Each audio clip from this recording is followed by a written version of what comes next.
Well, good morning. We'll call the Pennington County Commission meeting for May 17th, 2016 to order.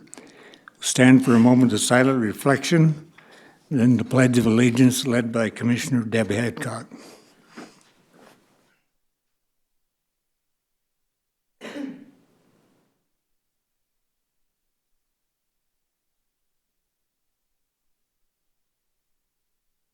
I pledge allegiance to the flag of the United States of America and to the republic for which it stands, one nation, under God, indivisible, with liberty and justice for all.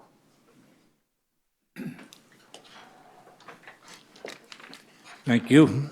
The next item is to review and approve the agenda. Does anyone have any changes they wish to make to the agenda?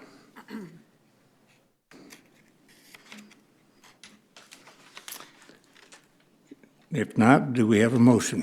Mr. Chair, I make a motion to accept the agenda as presented. We have a motion and a second. Any discussion on the motion? Hearing none, those in favor of the motion say aye. Aye. Aye. Opposed? Motion carried. Next item is the consent agenda. Holly? Good morning, Commissioners. Holly Hennies, Commission Office Manager. For public notice, the Board of Commissioners uses a consent agenda to act on non-controversial and routine items quickly. The consent agenda is acted upon by one motion and vote of the Board. Items may be removed from the consent agenda and placed on the regular agenda at the request of a board member or a citizen. Today's consent agenda contains the following items. Approval of the minutes from the regular meeting of May 6, 2013, to schedule a public hearing at 9:15 a.m. on June 10th for the Emergency Management Budget Supplement SP 16-005 for their operating budget. Number 7 is to accept the Low Roofing Inc. bid for a total of $79,665 as the lowest responsible bid and authorize the chair's signature to the construction contract as required by bid documents for the Juvenile Detention Center re-roofing project. Number 8 is to acknowledge the notice of intent to conduct a raffle by the Silver City Volunteer Fire Department. Number 9 is to recognize and thank the volunteers for the month of April 2016.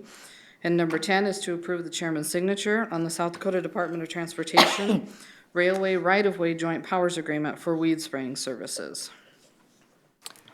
Does anyone wish any of the items on the consent agenda removed?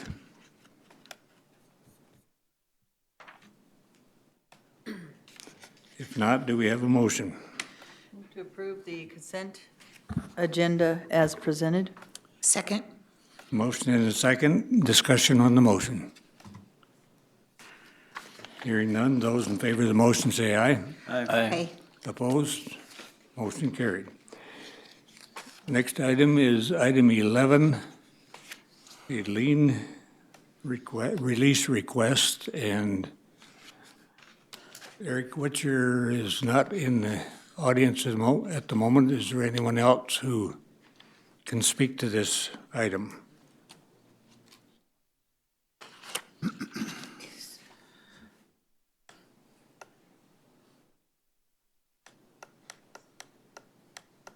Mr. Chair, Yes. maybe we should leave this item for a minute and move on to another. Yeah, if you can table this for just a few minutes, I'll try and get in touch with Eric. He was the one to present this morning. Okay, Okay. Move to table. second. Motion and a second to table this item till later in the agenda. All in favor of the motion say aye. Aye. Opposed? Motion carried. Next item, we're 10 minutes ahead of schedule. Ms. Julie's coming.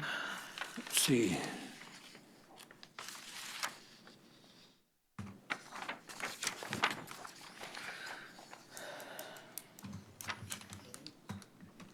Do we want to move forward with other items on the agenda? What's the wish Well, of we the can commission? do C and D, can't we, under 12?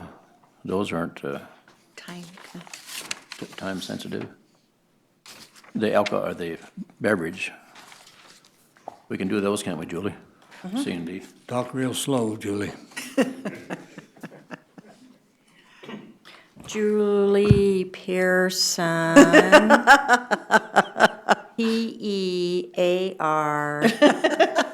Pearson. Didn't I get a smile at least out of you, Ron? I'm just waiting for you to be done. First item I have on 12C is new retail on-off sale malt beverage and South Dakota farm license. Business name Bear Country and Santa's Snack Shop. Motion needed to approve the following licenses. I'll make a motion to approve both licenses, one for Bear Country USA and one for Santa's Snack Shop. Second. Even though I do believe that it's kind of strange that Santa's Snack Shop would be selling beer, but, whatever. Okay, Like we the have a dollar motion. store. A motion and a second. Discussion on the motion. Hearing none, those in favor of the motion say aye. Aye. Opposed? Motion carried. The next is the annual malt beverage license renewals. Do you want me to read them, Lindell? There's almost 4 pages. Individual business names. What's the wish of the commission? Do you wish the auditor to read? No. No. If the sheriff has checked them all out, I guess I wouldn't have any problem with going ahead with in Yep. mass. His signature's on the back. Okay. They've been sent to both sheriff and planning for review before you even get them. Okay, do we have a motion? Mr. Chair, I move to approve the 2016-17 malt beverage license renewals. Second. Motion and a second. Discussion on the motion. Hearing none, those in favor of the motion say aye. Aye. Opposed? Motion carried.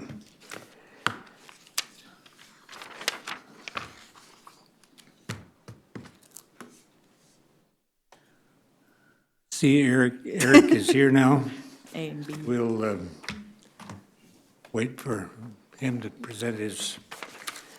So do we need a motion to take item 11 off the table?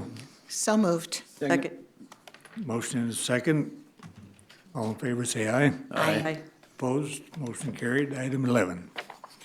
Good morning, Eric Witcher, appearing today as a board member of Habitat for Humanity. I serve as the vice president currently on that board.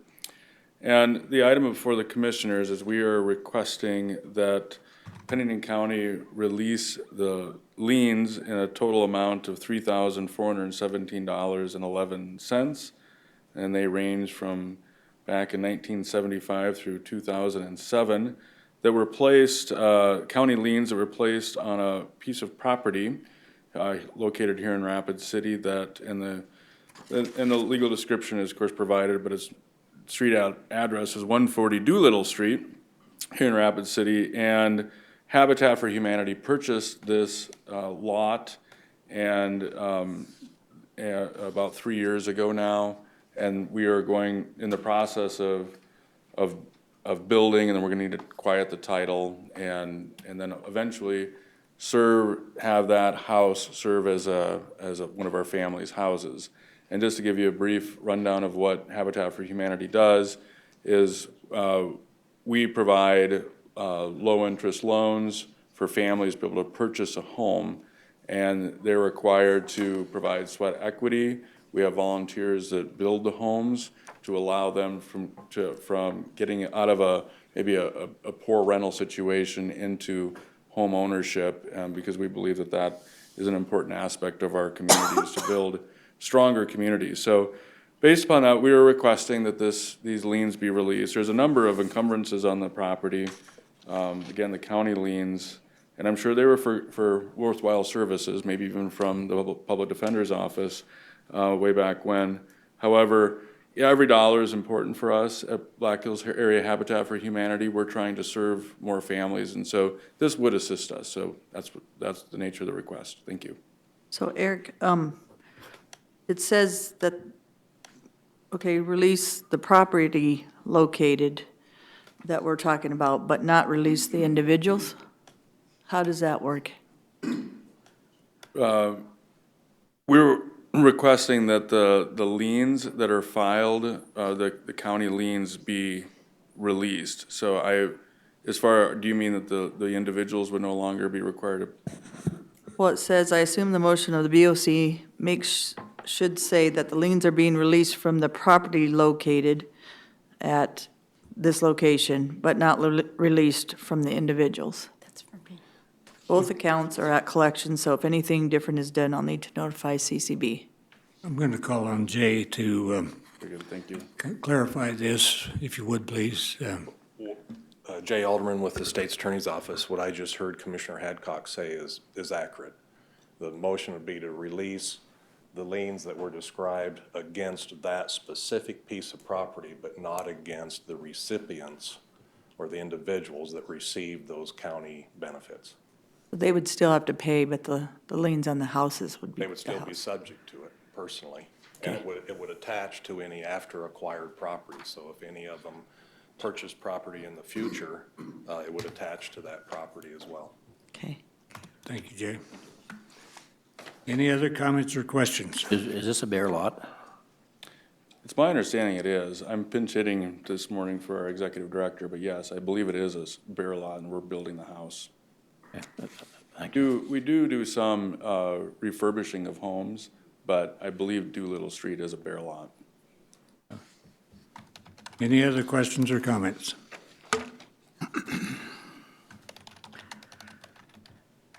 Good morning, Janet Saylor, Pennington County Treasurer, and I did get a call on this.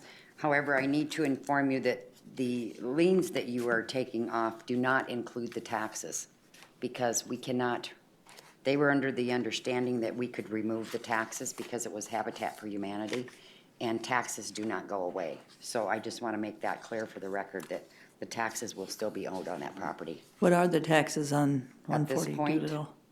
$17,356.71. And your I Habitat just- knows that those taxes have been paid? No, they have No, not. they have not been paid. We're aware of them, yes. Oh, Okay. that's what I guess I was asking. Yep.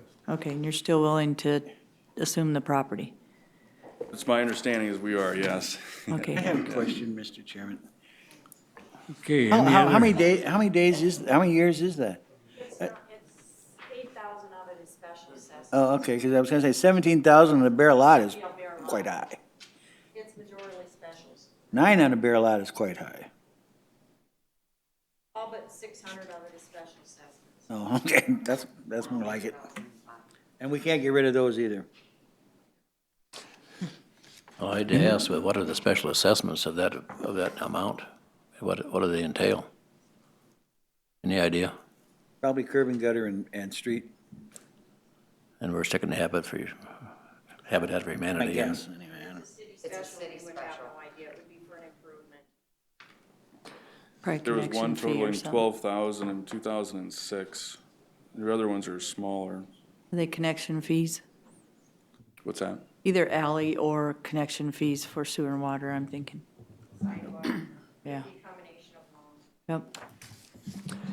Sometimes the city will forgive those, but not usually that going, but they might. Okay, we're kind of getting a little flexible here.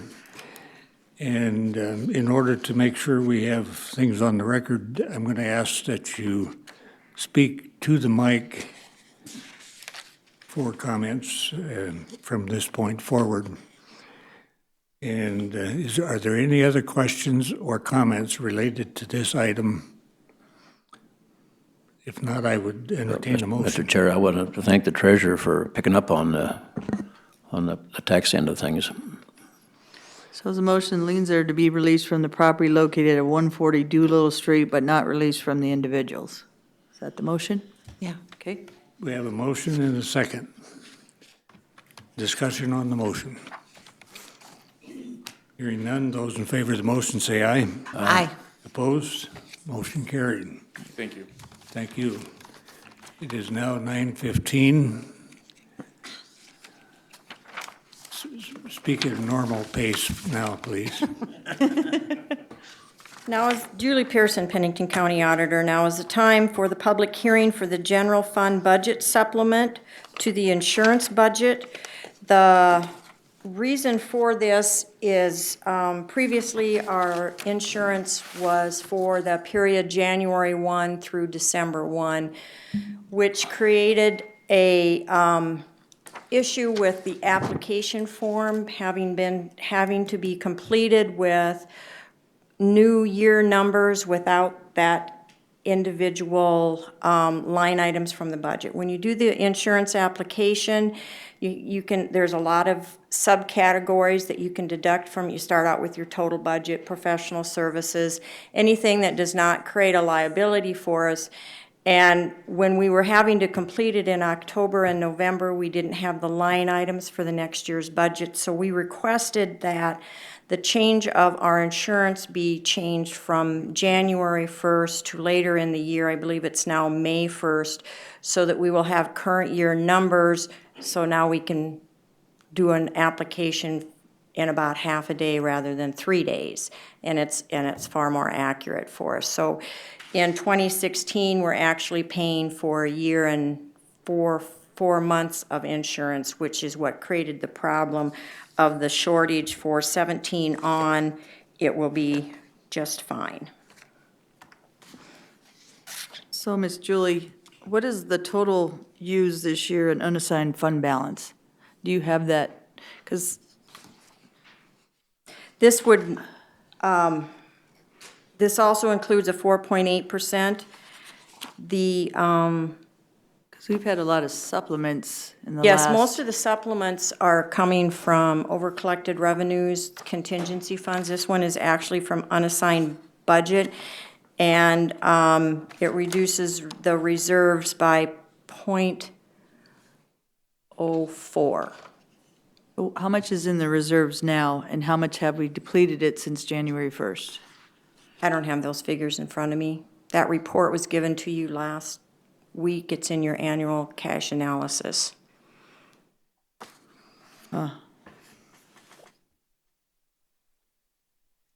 Any other questions or comments? No, Mr. Chair, now, our insurance will be paid up until April or May of 2017. Yes.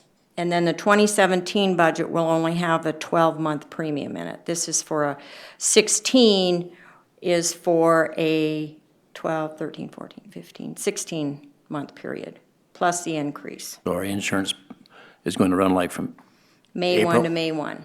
okay.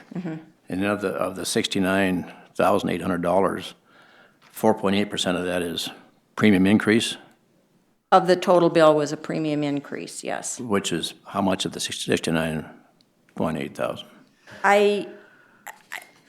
It really can't be calculated that, I don't know what the 4.8% increase was. I don't pay those bills, the commission office does.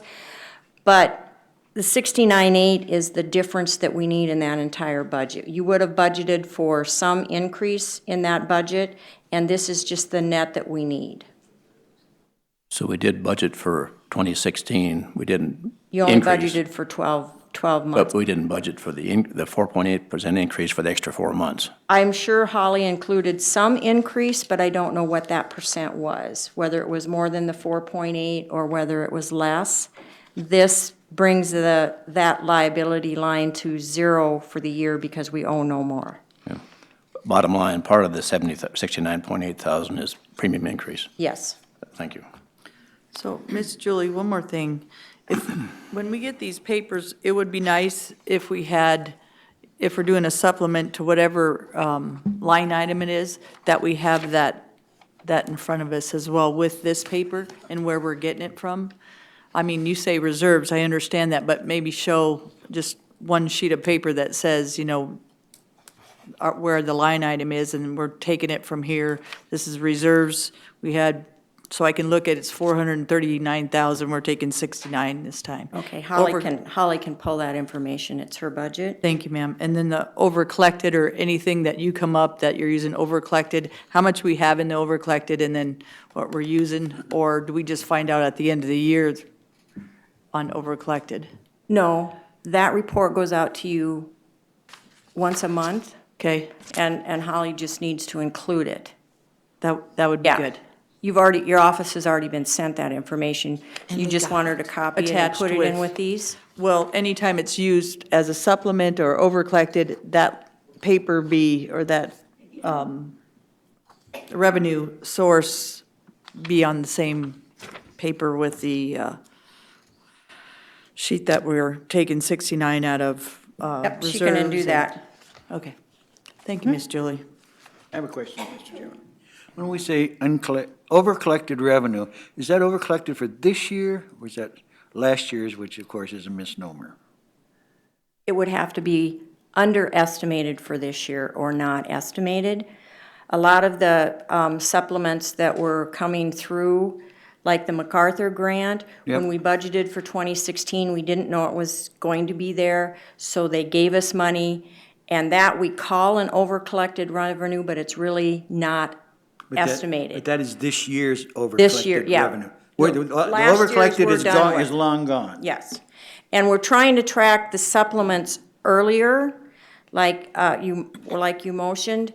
And the reason for that is so we don't end up at the end of the year taking $2 million out of cash reserves. We're doing it now. But those are truly not budgeted revenues. So, and when we go in and do a supplement, then we actually supplement the revenue side as well. And if you notice in your budget package, you'll start to see those, which to me is different than an over-collected revenue, which we have to start looking at to see if they're just not being underestimated. Right. Because it's not a new program. It's like, an underestimated revenue would be, elections. We plan for 2 election days. When we have 3 or 5, we have extra money coming in, and it's used for the expenses of the budget. Whereas I just say we're not gonna get any when we already know we're gonna have 2 election days. Understand, thank you. Okay. And Yep. Mr. Chair, if I might, a follow-up, is the over-collected revenue, is that a term that imposed by peer, or is that our own terminology? It's our terminology. We have over-collected revenues, which just means we're collecting more money than is in the approved budget. But part of that really is not estimated because we didn't know. Some of it is I won't use the word purposely under-collected, but we always want to start the year with a conservative revenue estimate so we don't end up at the end of the year needing to spend budget money. All our department heads are quite aware that they need to really look at their revenues this year so we don't have so much under-collected revenue, which means the program has been there and it's gonna be in there, there's no changes, but you're $50,000 underestimated. There's no reason for that. And when you start tracking your revenue reports like we are and like we are going to in your budget presentation, you'll be able to see the consistency of those departments that are continually underestimating their revenues, which is different than not knowing a revenue is going to come in, like with a grant. As a suggestion, wouldn't unanticipated revenue be a little more descriptive? You can call it anything you want. There's unanticipated, there's under-collected. We just use over-collected because it's over what our budget is. The MacArthur grant would be a perfect example of unanticipated revenue. Yep. And I guess that'd be more descriptive if we're going to go by the conventions of the dictionary. Thank you. Okay, any other comments or questions? If not, do we have a motion?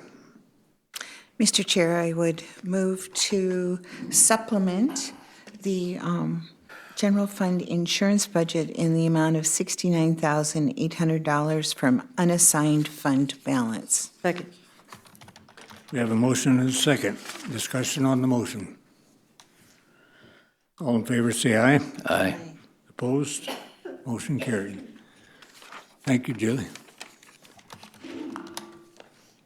I think I have one more. 12B is the general fund budget supplement for the state's attorney's MacArthur grant budget. This is to approve a supplement to the general fund state's attorney's MacArthur grant budget in the amount of $250,000 from current year revenue and unassigned fund balance. This is one of those that is unexpected.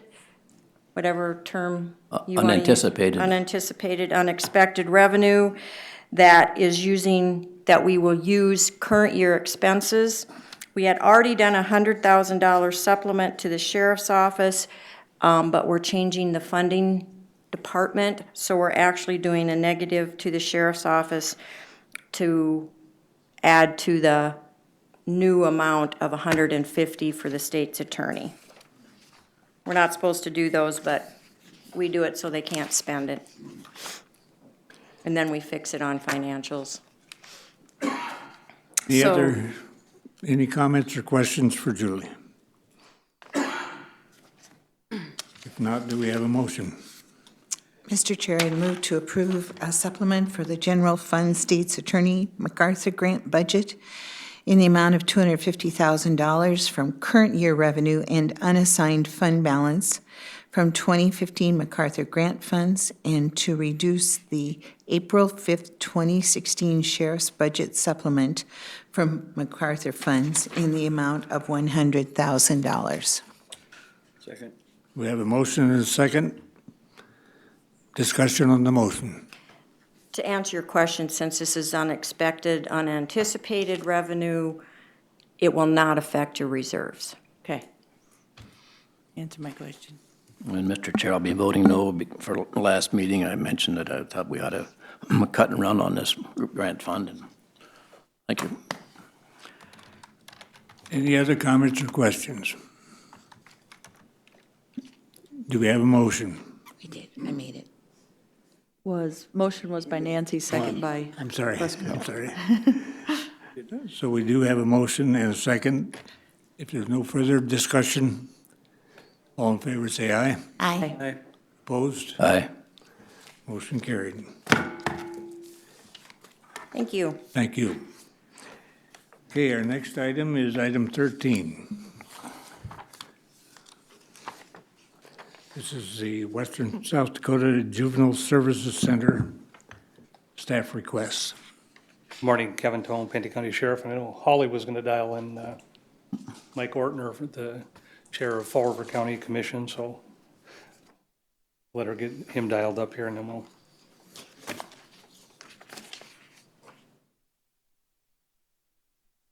Mike?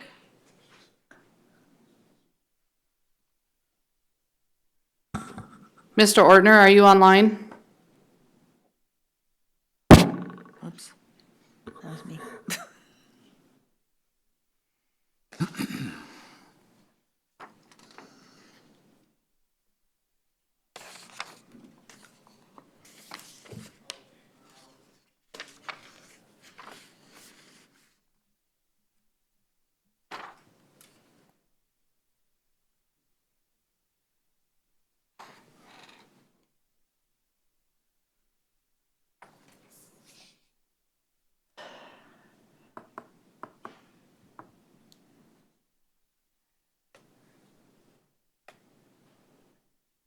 Mike, are you there?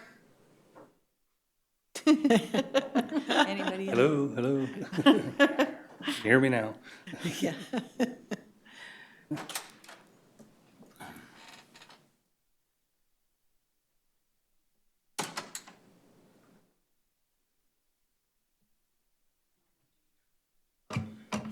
Great when it works.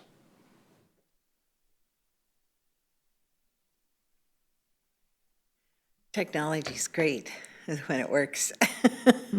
Yep.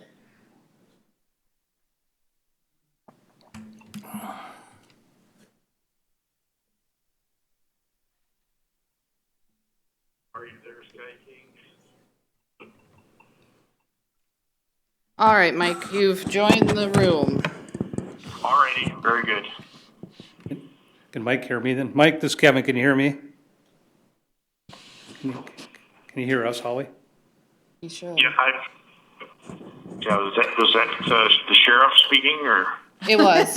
Yep. Alrighty, Mike, I'll go ahead and introduce it, and then I'll let you speak, because I know you're in the middle of your county commission meeting, so we appreciate you taking a recess from that to be at our meeting here via telephone. But we had our compact meeting yesterday out at JSC. The compact is our 6 counties that are the governing body of the Juvenile Services Center. And Commissioner Ortner is a charter member of that group, and he wanted to offer a few comments from the compact's perspective. So I'll let him offer his comments first, and then let him get back to his meeting. So Mike, the floor is yours. Alrighty. Has the sheriff gone over any of the dollar figures with the commission yet? He has not, sir. Okay. Basically, the Bureau of Prisons is requesting, they're in the process of consolidating their 11 national facilities that they use, consolidating that down to 4, of which Rapid City would be one, Washington, D.C. would be one, someplace in Texas would be one, and they haven't decided on the 4th yet. And one of the reasons for Rapid City would be because of being in the upper Great Plains area with a lot of the Native American population, and the clientele for that service would be there. They're requesting additional programming. That's the reason for the request for the additional personnel. Of course, in having the additional personnel for those federal juveniles, our counties would have then the advantage of having that additional programming available to our juveniles who are in the facility. We're requesting, they're presently paying us $345 a day per juvenile. That would go to $485 per day. We actually have the same number of federal juveniles in our facility right now, which is 19, as we had way back in 2004. So we're not talking about just being a dumping ground for federal prisoners at all. I've projected that if we average 15 rather than the 19 per day, that is somewhat over $2.6 million per year of funds coming into Pennington County and into the compact just from the federal juveniles. And I see it strictly as a win-win for South Dakota, for western South Dakota, for our counties, the 6 counties that are part of the compact. And I think we will get, the best possible services for our juveniles to, try to get them back on the right track. I've been involved with this, I guess, for the past 18 years, 2 years before I was a commissioner, and then the last 16 years as a commissioner. And I strongly recommend that we go forward with this, with the feds consolidating their programs. I think we're quite safe in figuring that we will have significant numbers of those juveniles that will offset a lot of our costs, and that at the end of the year we will, I think, very, very likely be getting rebates back rather than going into our county budgets to supplement as we have had to for the last several years. And I'd be glad to answer any questions if you have questions. Any questions for Mr. Ortner? Well, I think he's covered it well. Doesn't sound like it, Mike. We'll let you get back to your commission meeting. All right. Thank you very much. Thank you. Mike. Thank you, sir. Bye-bye. Bye. And Mr. Chairman, if I may, I'll just, a couple more comments. I gave you 2 handouts this morning. One, just the type of programs we do out at JSC to show you the scope of those. And unsolicited, yesterday I got a letter from the sheriff in Butte County and the commissioner of their offering support for the expansion of the JSC programming. Like I said, we held our compact meeting yesterday. The compact board voted to recommend the FTEs and expansion of this program. We've been partners with Bureau of Prisons since the inception of JSC, so it's not a new partnership. And like Commissioner Ortner talked about, going back to 2004, we did have 19 BOP kids in our facility. We're back to about that level today. What's changed is they're going from 11 facilities to 4 in the country. And we were the first facility they came and talked to. We had some visitors from DC, Minneapolis, Kansas City. They all convened here and met with us. And we were the model in the country, if you will, in terms of a juvenile facility. So they wanted to come see us first. So it's a testament to the work that's been done at the Juvenile Services Center. But with that comes an 84-page statement of work that has a lot of requirements in it in terms of new federal requirements in dealing with juveniles. And that what leads us to the request for the 10.5 FTEs to support the statement of work that's required under this new arrangement. And like Commissioner Ortner stated, our other kids could take advantage of the services as well. They don't just provide services to the federal kids, they can provide services to Pennington County and to the compact kids. So it's a win-win that way in terms of our facility. The cost is covered 100% by the contract and the increase in the per diem rate. And at the end of the day, we probably will net up some additional unanticipated, over-collected, whatever you want to call it, revenues that will allow for a rebate back to the counties. The last 4 or 5 years, we've done an assessment at the end of the year to each of the counties in the compact because we were short in the budget. So this turns that around. So with that, I'll certainly stand for any questions you have.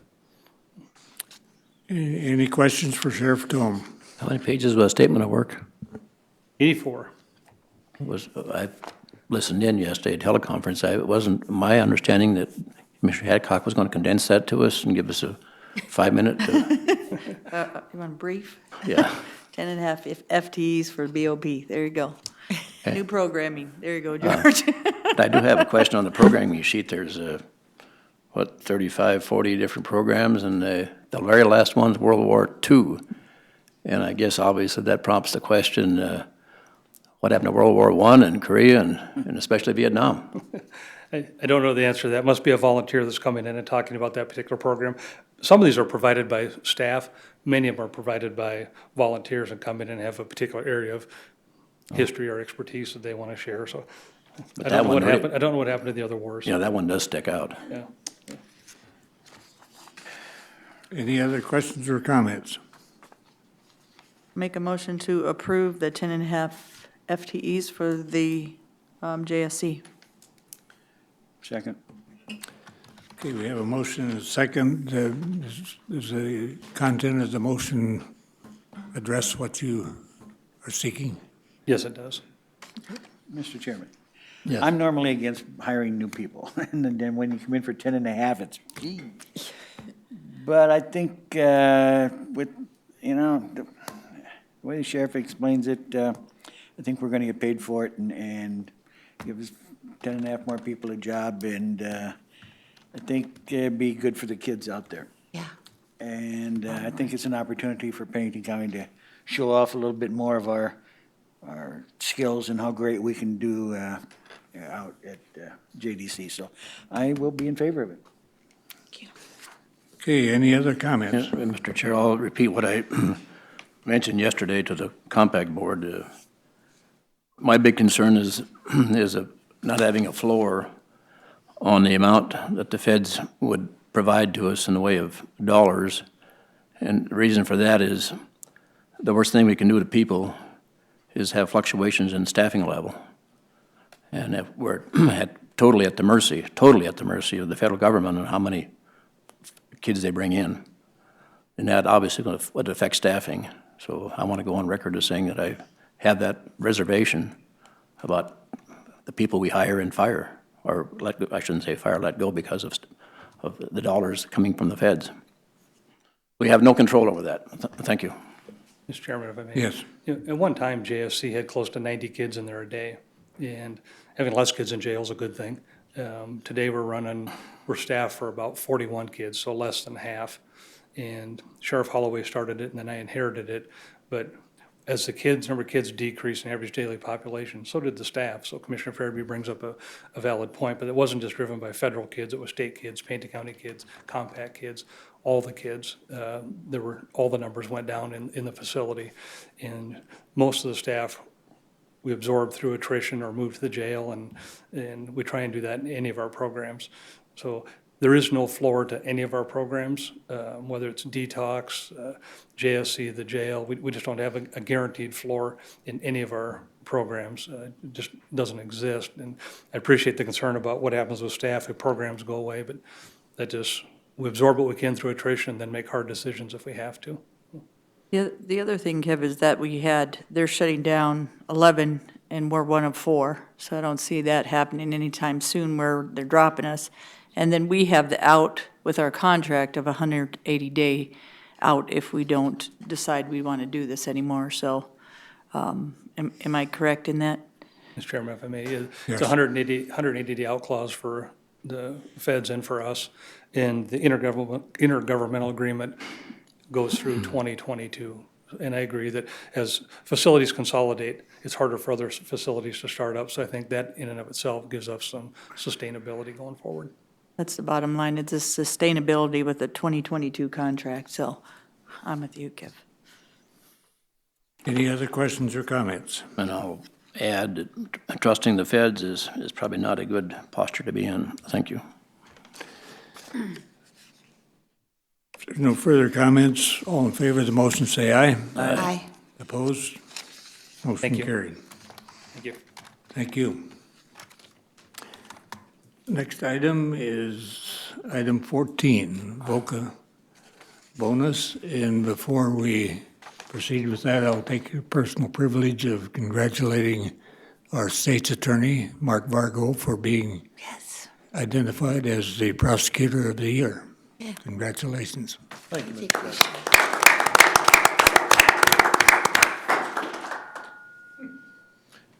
So back to the mundane. This is on because we had a grant from VOCA that was part of our funding for our victim witness coordinator last year. And obviously, going forward, we still have that. But as a result of the retirement and some timing issues, there was no real reason to send Sharon to additional trainings because she was leaving us and we had not yet selected the person who was replacing her. We have a remaining $847 in that fund that can only be used for a certain number of things, among them some mandatory trainings, but we can't do that outside of the calendar year, or excuse me, their fiscal year, which means that Tracy's future trainings will not be covered by it. So we have two choices. We can either provide it as a retention bonus to our present victim coordinator, or we can return it to the VOCA grant folks. Now, I've talked to KJ at the auditor's office. She tells me that frankly, the paperwork is easier to make it into a grant or to make it into a bonus for our employee. I certainly think that as a retention bonus for somebody that took a pretty big pay cut to fill that spot, that would be appropriate. On the other hand, if it is the commission's decision that we should return it, in either event, I am told that I need a motion of the board to do one or the other. And so with that, if you have any questions, I'll answer them, but what I really need from the commission is a direction. Okay, thank you. What's your wish? Mr. Chair, I would make a motion to award the $847 to Tracy Dellison Decker, who has taken the Victims Assistant Supervisor position as bonus money. Second. Okay, we have a motion and a second. Discussion on the motion. Mr. Chairman, Yes. I really don't like getting signing bonuses started in this county on money that we don't, excess money. Yeah. I can see this developing into a real nightmare. But I hate to send money back too, so maybe, see, divided 5 ways, what would that be? Mr. Chair, if I could, I completely agree with the Commissioner Buskird. I do think that there are some issues about it, but I also hate to spend money to get rid of money, and according to the auditor, we'd be taking more time, employee time, if we go that route. Once again, the debater attorney has probably convinced me, but Any other comments? Well, one question is the $847 was part of a larger check, I presume, and this is not an independent check. That is correct. Okay, thank you. It's not what the wording says, but thank you. Any other comments? Do we have a motion? Yes. Nancy and Deb. Yeah, we do have the motion, so if there are no further comments, all in favor of the motion, say aye. Aye. Opposed? Motion carried. And again, congratulations. Okay, the next item is item 15, and I'm going to turn item A over to Commissioner Hadcock. Black Hills Power, you're up. Black Hills Power wants to present an oversized rebate check to the Board of Commissioners, which they've done earlier, but we'd like to have them come up and speak. We also would like to thank John Denny. He was the one responsible for getting us this check and working hard to get this done. So thank you, John, and Black Hills Power. And John, if you'd like to come up and say a few words, we really appreciate the work you've both done. Thank you. I'd like to introduce Matt Copel from Black Hills Energy. Good morning, Commissioners. Welcome, Matt. Again, I'm Matt Copel, a key account representative, Black Hills Energy. I have a few brief comments about this rebate, but I wanted to recognize some additional members of my staff with me. Jim Keck, our program manager of key accounts, and also Jamie Hill, an energy services representative with our group.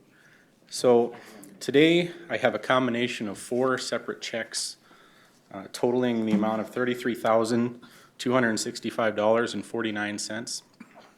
These checks are issued as part of our Energy Efficiency Solutions rebate program, and they are targeted towards incentivizing energy efficiency in buildings. And these are being awarded for different measures being taken both in the administration building here and the evidence building adjacent to us. So these are being awarded for a combination of efficient lighting technologies, lighting controls, ventilation fan controls, adjusting motors and things of that nature. And finally, the largest part of the rebate is for the geothermal heating and cooling system that serves these 2 buildings. Just a few comments about geothermal. It's been our position for years that we like to promote this technology. The basics, it's a highly efficient system, one of the best for building maintenance. It circulates water through wells in the ground to provide heating and cooling for the buildings.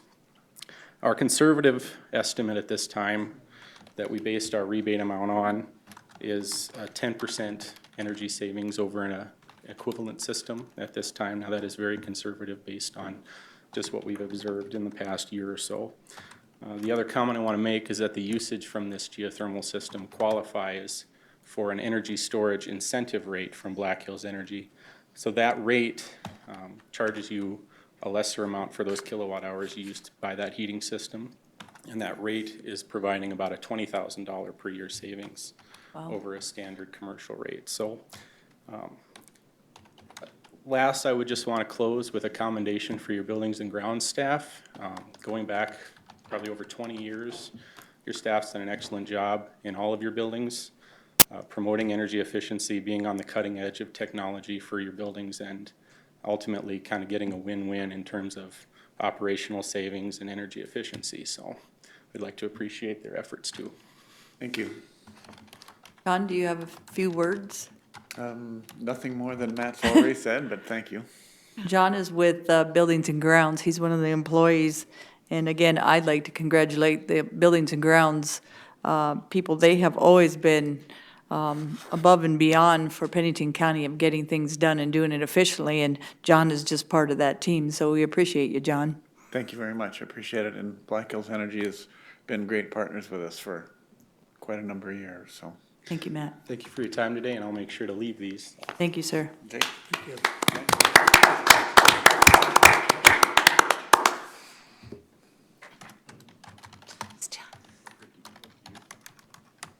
I'll take them, I think I they're give 'em back. unanticipated revenue or something like that. Unexpected revenue. Thank you very much. So that's our TIF contribution.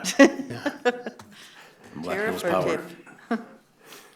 Okay, Item B, 15B, this is the Pennington County Jail Core Operation Needs Concept and Budget Study. Mike? Yes.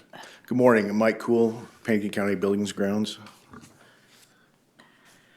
As we've been working with the sheriff's office to define this, we've recognized that there's a need for addressing kitchen and laundry needs at the jail facility. I'm backing up here a little bit.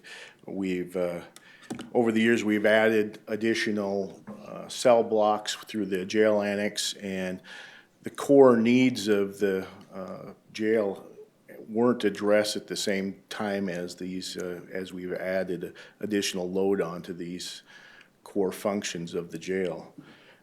As we've been working to define a potential project for addressing needs that have been identified at the jail, kitchen, and laundry, we've recognized that there's additional things that we need to be considering as well. This is primarily related to the potential growth, additional growth of facility.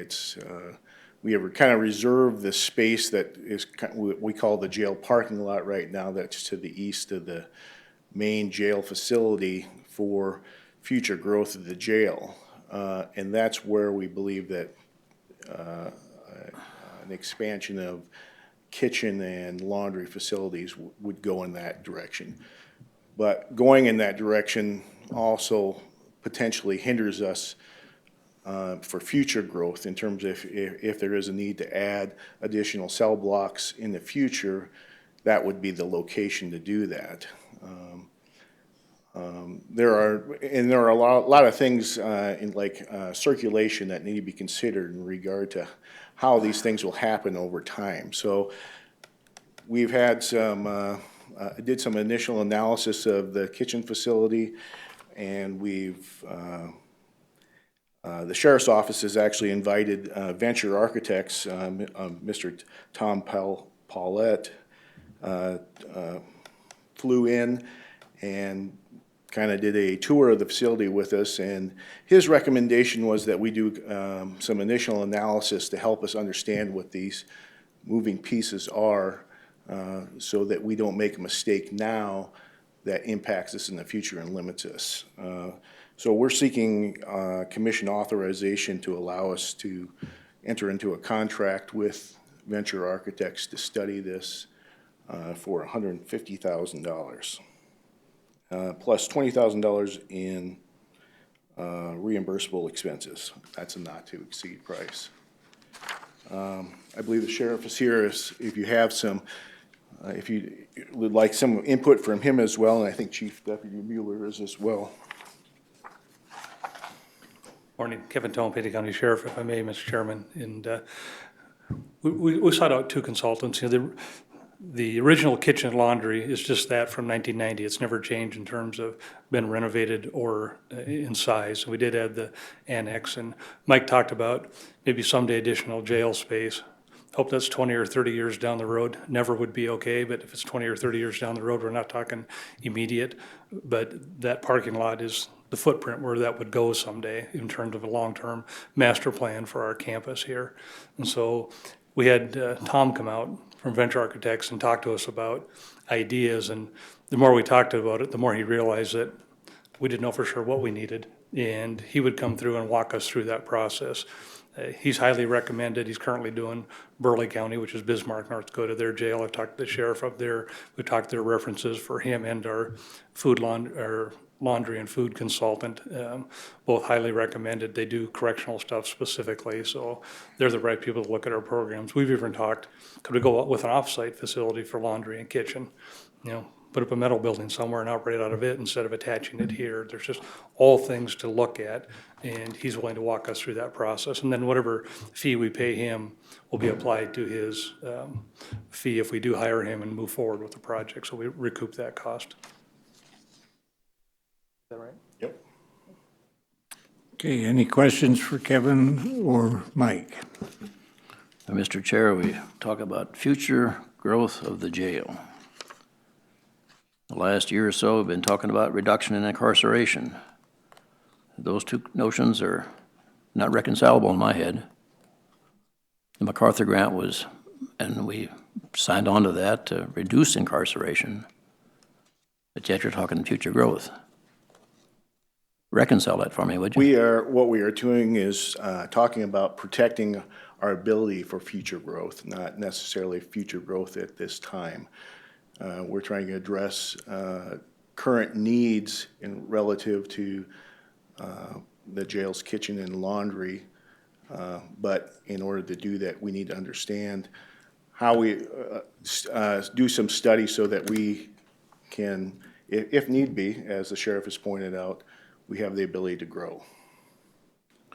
The jail was added on, what, 10, 15 years ago. Wasn't that designed, trended out for about 20, 30, 40 years?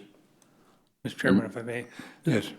The jail was, but the laundry and kitchen weren't upsized to accommodate the additional annex they put on. And to avoid that same mistake this time, we want somebody to walk us through the process and size it accordingly. Any remodel we do or addition we do, it's sized accordingly to accommodate future growth. But there are some structural issues, and Mike can talk about them better than I can in terms of some of the drains in the floor and the subfloor and some issues in the current laundry and kitchen that if one of those breaks, we're out of business. And food and laundry are the core functions of the jail in terms of supporting the facility. So if I'm out of a laundry and a kitchen, that puts us in a real bind.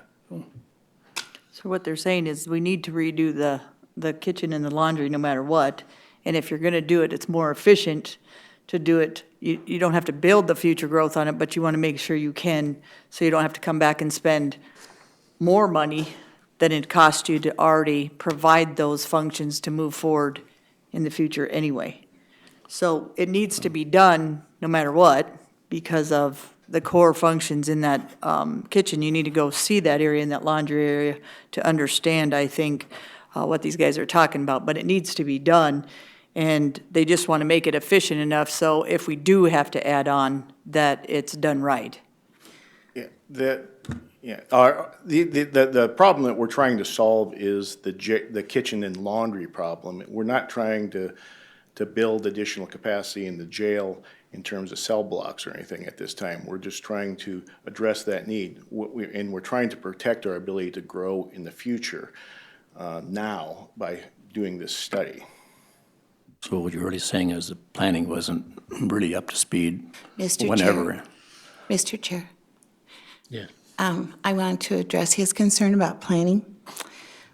When we did the master study several years ago, this was a key part of it, but we could not address it at the time until we addressed other needs.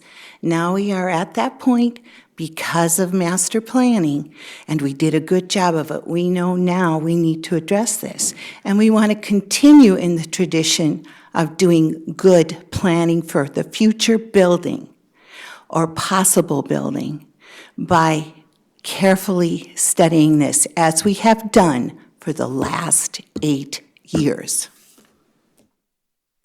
Okay, any other questions or comments? I'll make the motion to authorize the chair's signature of the AIA document B105-2007 standard form of agreement between owner and architect dated May 6, 2016, between the Pennington County and Venture Architects for professional services that result in a concept and budget report on how to best address core operational needs at the Pennington County Jail for a lump sum of $150,000 plus reimbursable expenses that shall not exceed $20,000. Is there a second? I'll second it. Okay, we have a motion and a second. I do have a question. The date of May 6th, should that be different? May 3rd. That is the date that is printed on the contract. I see, okay. Okay, any other questions or comments relative to the motion? I do, Mr. Chairman. So what are we gonna end up getting it for $170,000? Other than an idea of what we should do? We're gonna get anything in black and white, or? I expect what we will end up with is some schematic drawings that show how this facility could, the circulation and and where the kitchen and laundry will be located. It'll also consider whether our energy plant currently can support the expansion of the kitchen and laundry facilities. And it will show us how we can add additional cell blocks if we need to in the future. So with that documentation that we should get from him, we should be able to go, which will hire a architect, which I assume is gonna be the same people, to start construction plans. More, in terms of construction plans for the kitchen, jail, and laundry, yes. That is where we're going. Now, not new cell block, but Right. just make sure that if we have to build new cells, it'll fit into the scheme. Correct. Okay, thanks. Mr. Chair, I can understand replacing with time, obviously, stuff does wear out. I can understand replacing the kitchen and the laundry equipment. That should have been designed into the building, and obviously, the $170,000 is a bunch to have somebody come in and tell us, yeah, you got to replace those washers and that stove and that whatever. I'll be voting against it. Thank you. Mr. Chair, I really wish that Commissioner Farabee would get his information correct before he makes such statements. Okay, we'll proceed. We do have a motion and a second. Any further discussion on the motion? If not, all in favor say aye. Aye. Opposed? Aye. Motion carried. Thank you. Thank you. Okay, the next item is item 16.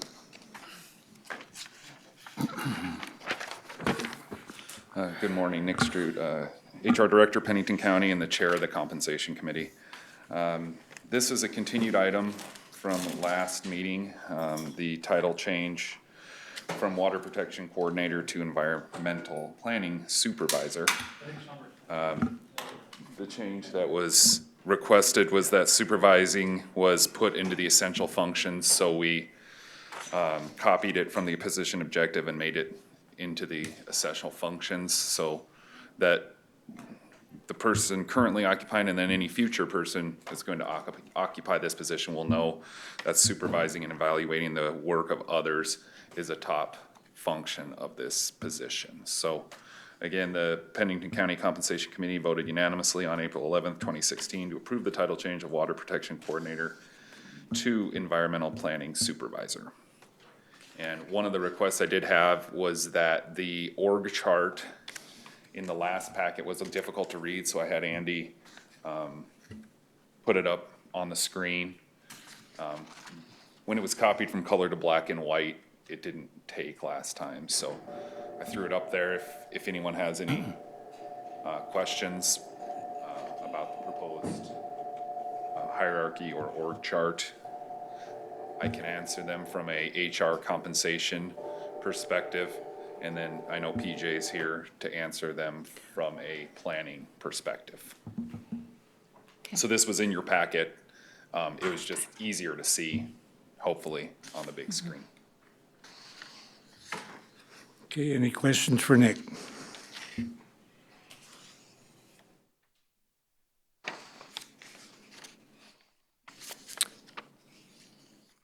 You're not creating a different position, you're just changing the name. Changing the title, yeah, correct.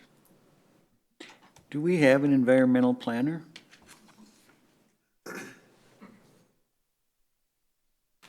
PJ Conover, Director of Planning Department. TJ Dorff is the environmental planner. Okay, thanks. You're welcome. I'll make the motion to do the title change, Water Protection Coordinator to Environmental Planning Supervisor. I'll second it. Okay, we have a motion and a second. Discussion on the motion. Well, Mr. Chairman, I'm going to vote for this because it's a title change, but I guarantee you, we will see a raise in salary within 2 months.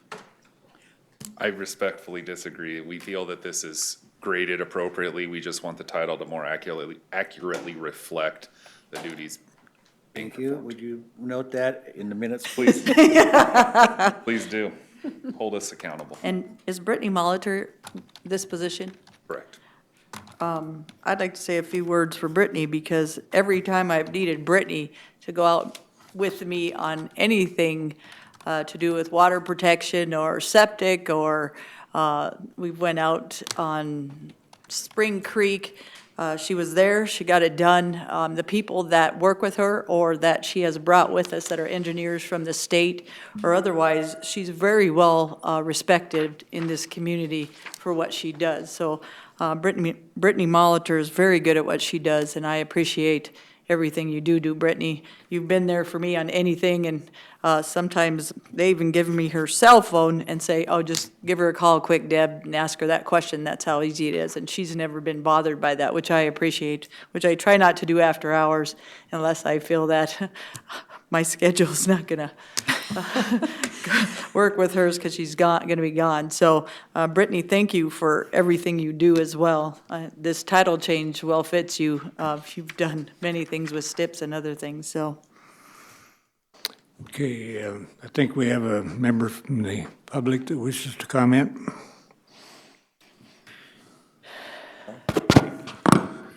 Yeah, Mr. Chairman, this is Dan Richer.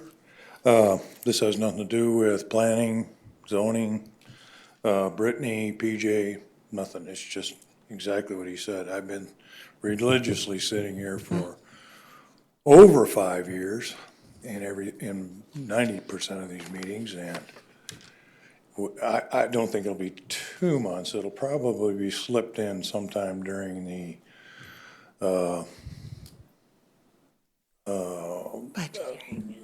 budgeting is when it'll be slipped in that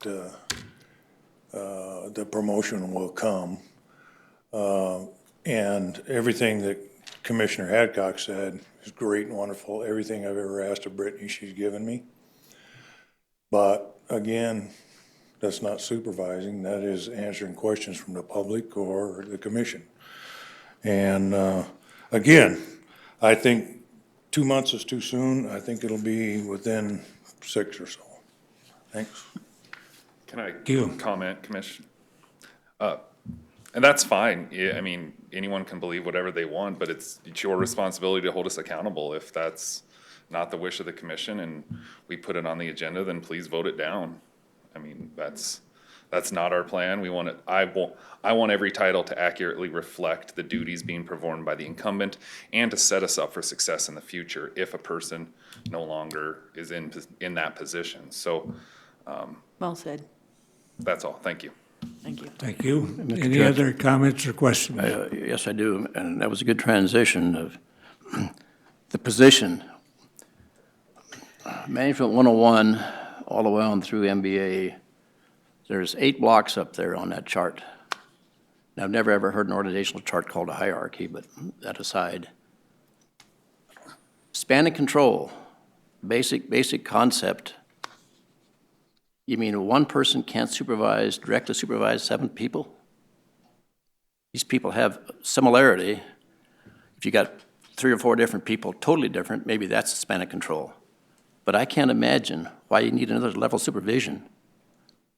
Basic management. Why isn't there a second level of supervision in that little department? The basic issue is supervision. Why does she need to supervise 2 people and why is the deputy director in the chain of command?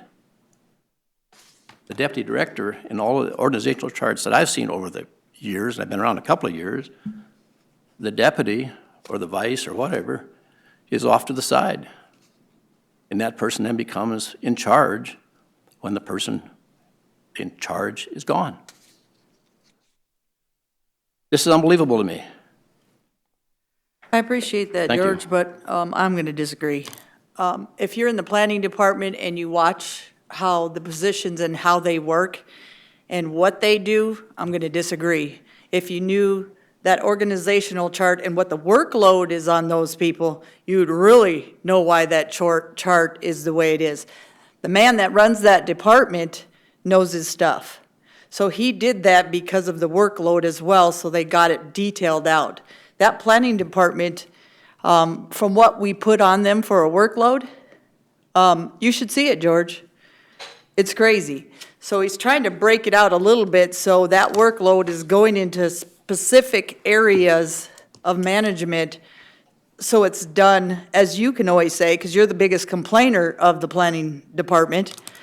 So those are specifically broken out into different areas to find certain people to do those jobs.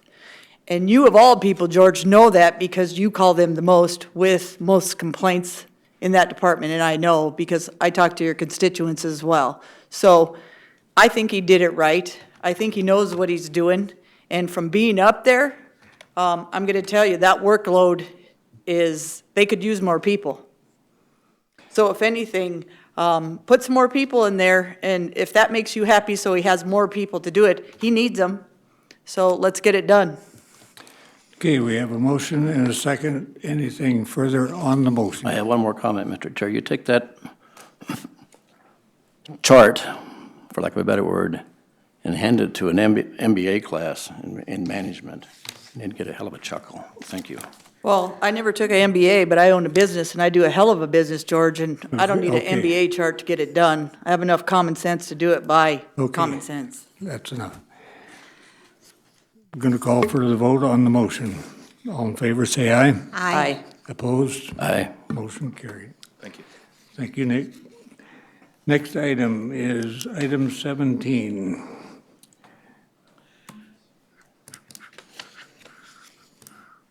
Good morning, Denny Gordon, Pennington County Fire Coordinator, Administrator. Just simply a letter that my official retirement date will be December 31st, 2016. No motion, no nothing. Thanks, Denny. Done a great job, Denny. Thank you. Your firemen and your volunteer firemen and the people that work with you, Denny. I talk to them a lot in different areas and different departments when I'm in them, and you're well respected, Denny. We're gonna miss you. Thank you. Just to make sure it's in the minutes, I'll make a motion to acknowledge the retirement notice from Denny Gordon. Second. Have a motion and a second to acknowledge the announcement of the retirement date. Any discussion? I think Commissioner Hadcock said what we all know. They are the finest bunch of people to work with, and I've enjoyed them all. Thank you. And I'm going to continue to work with them. So. Thank you, Denny. Very good. I know you won't retire like you think you are, but I know you good enough. Okay, all in favor of the motion, say aye. Aye. Opposed? Motion carried. Thank you. Thanks, Denny. Thank you. Next item is item 18A.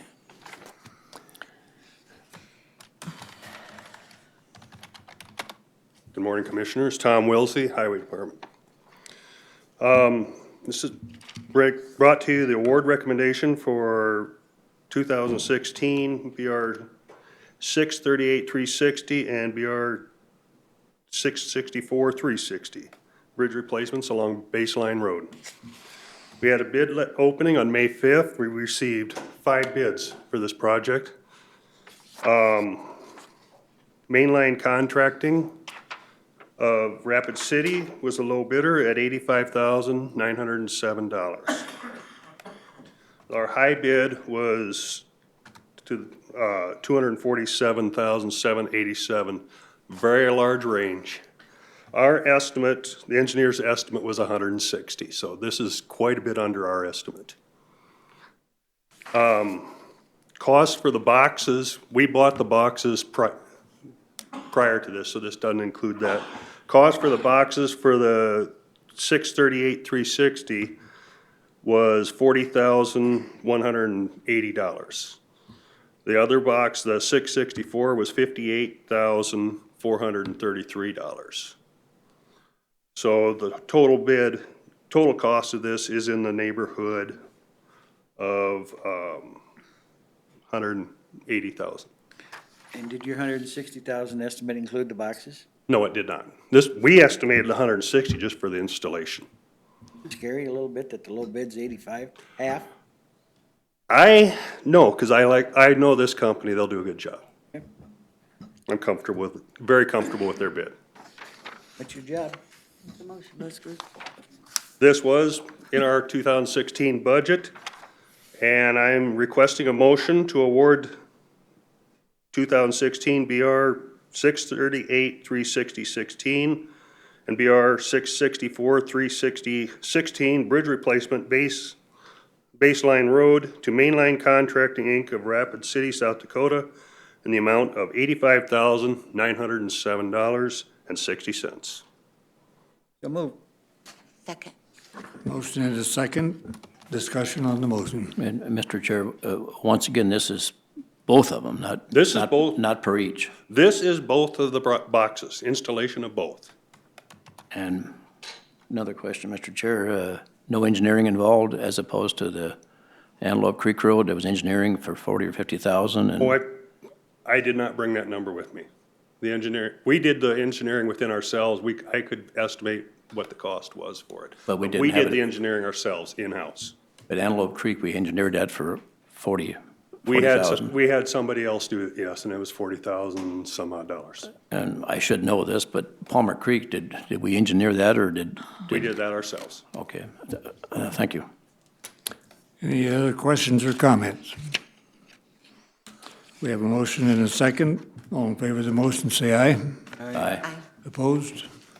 Motion carried. Thank you very much. Thank you, Tom. Okay, next item is item 19. Notice of appeal of notice of violation case number 160081. Good morning. Mark Rodeforth, Horse Creek Resort. We've got to stop meeting like this. I know. Okay.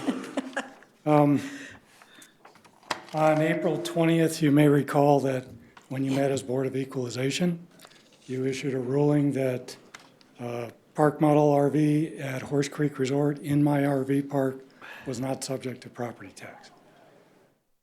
Shortly after that, I believe the county assessor took issue with it, called the planning department, said, hey, you got to send somebody out there and issue them a violation because they need a building permit. That violation had 3 items on it, one of which was a shed that is not larger than 144 square feet, it's built on skids, does not require a permit. The other was a park model, which I'm here primarily to speak about today. And the third was a carport that I missed it. It does require a permit, I acknowledge that, and have been working with the planning department to address that issue and get that corrected. I had, I don't know why, but I just did not believe that just a structure on stilts with a little piece of tin on it required a building permit. So my mistake on that one, and we will correct that as soon as possible. So the issue comes back again to park model RVs parked in a licensed RV park. The premise is that from the planning department is that I need a building permit just to park one of those in my park. There are several questions regarding that. As a park operator, which RVs do I need a building permit for? There is nothing in your ordinance that specifically calls out park model RVs as opposed to any other. We already know that South Dakota state law defines these park models as a recreational vehicle.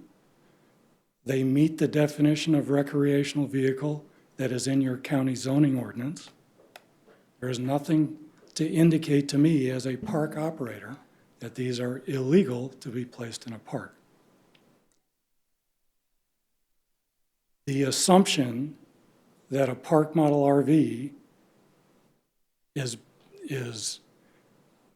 this ruling is extrapolated to my situation based on the Rushmore Shadows case is in error. We discussed that at the last meeting. I really don't want to bore everyone with going over the details of it, but the use is the key, and our use is just like any other RV. What do I tell an RV owner who has one of these registered in the state of North Dakota, which I do have?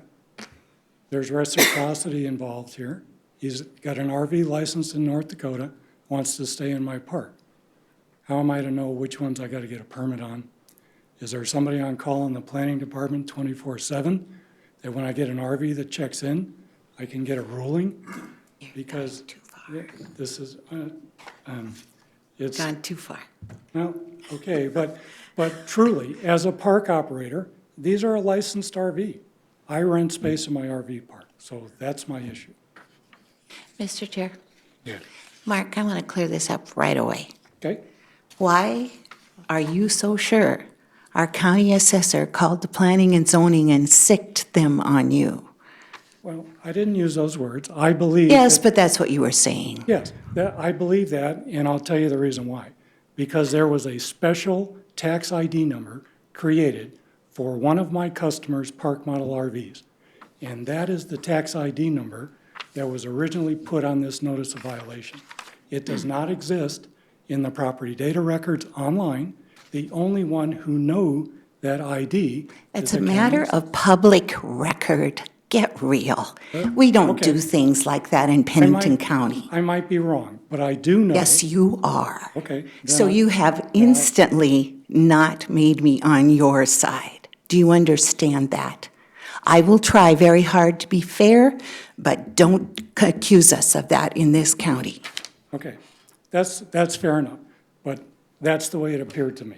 Well, it's unfortunate because I am sure you have spread that around. No, I have not, actually. Well, you just did it very publicly. Okay. So, whether or not it came from the assessor's office or somewhere else, it still doesn't change the question, whether or not it truly is something that requires a building permit. And I read the statutes, I read the court cases, I have the licenses I need, I operate a legitimate business, I'm trying to do that legally. And we're not, I don't know, I'm looking for relief from this because now, and I will tell you this, that I have also heard, that the ruling that you made on April 20th is not the last time you're going to hear that because they intend to bring that up each and every tax year. And it's similar to trying something over and over again until you get the verdict you want. I'm just looking for some consistency. I want a direction, and if we have to resolve it, other than, I don't know what to do. Other than I would like to be able to continue to operate my RV park and not have to deal with this repeatedly. So that's why I'm here today, asking for your consideration. Okay, we're going to, did you have anything further you want to say before Jay? Okay. Jay Alderman with the State's Attorney's Office. Thank you, Mr. Chairman. Obviously, I mean, you've heard this story, if you will, with regard to the Board of Equalization and the taxation of these structures, or RVs, as they're referred to. I could go into a little bit of that, but the issue today strictly is about whether or not a building permit is required for these structures in the campground. We are going to obviously agree to disagree on a number of factors here, and so did the Supreme Court when they decided that issue. They didn't care that they were registered RVs, that they're not defined as a mobile home or a manufactured home. They talked about, are they improvements to the land? And they went through great detail in that case. And in my opinion, and I've read the opinion here as it's relevant to building permits from Mr. Grody, I have no reason to disagree. I think he's spot on. So these structures, absolutely, I'm going to submit to you, are subject to building permits. Our own code talks about building permits are for structures or buildings. Then you look at the definition of structure and buildings, and they talk about even temporary, movable items that have a roof over them, are intended for human habitation. For heaven's sake, those are subject to building permits. You can go to Lowe's or Menards and buy one of those nifty little sheds to park your lawnmower in. As long as they exceed 144 square feet, 12 by 12, they're subject to a building permit, and they don't have all the electrical hookups and skirting and decks and roofs and people living in them and cooking and sleeping. So to me, it's a no-brainer. These are clearly subject to building permits. We're just going to have to agree to disagree on referring to them as strictly an RV, as if you can hook up to them right now and drive them down the road, or get in them somehow and drive them down the road. These are neither of those. But again, that goes back to the description, the very strict analysis the Supreme Court made, and I agree with their opinion. I don't think these are any different than the Rushmore shadows. You've seen the photographs. It's pretty clear that these are a structure or a building, whether they're temporary or not, on the real estate, and they're subject to building permits. Could I ask a couple of questions on Yes, you may. what you just said? So in the Rushmore Shadows case, would you agree that the usage is what determined that they were constructively attached to the land and therefore improvements to the land? I'm not going to get in, every case has fact specifics, but I'll say this, the Supreme Court made it very clear that it's the intent for improvements to be considered constructive improvements to the land. They don't have to be permanent. They can be constructively affixed because of the use they're being made of, for the fact that they add value to the campground, for the fact that the campground, part of its marketing and purpose is to have these units to attract people in.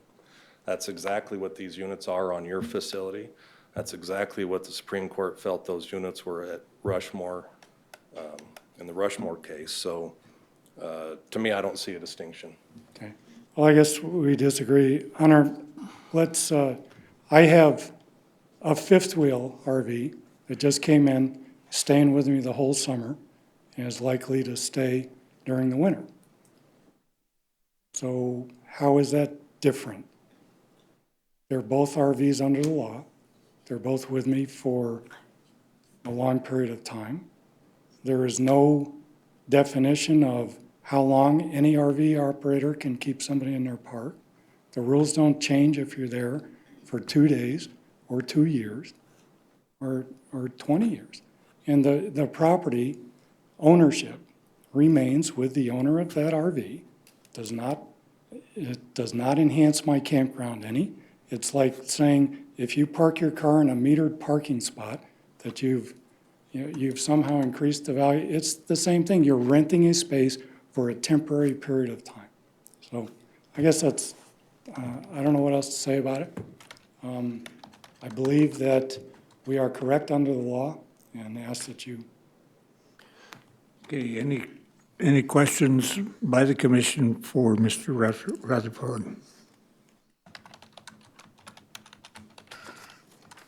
Any other comments? Anyone wishing to make any comments on this issue? Mr. Chair, I do. Rushmore Shadows is totally different in this situation, and respectfully disagree with the Deputy State's Attorney. Rushmore Shadows was renting their ground and the structure. It could have been a tent, it could have been a covered wagon, it could have been whatever. We talked about that during the Board of Equalization. That case is totally distinguishable from this situation. Thank you.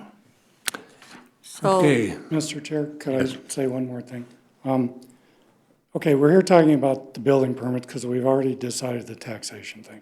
So why do you have building permits in a county? So you do that to control land use, okay? The land use is no different for this type of RV than any other RV. If I have to get a building permit for these, what standards do you apply to that permit?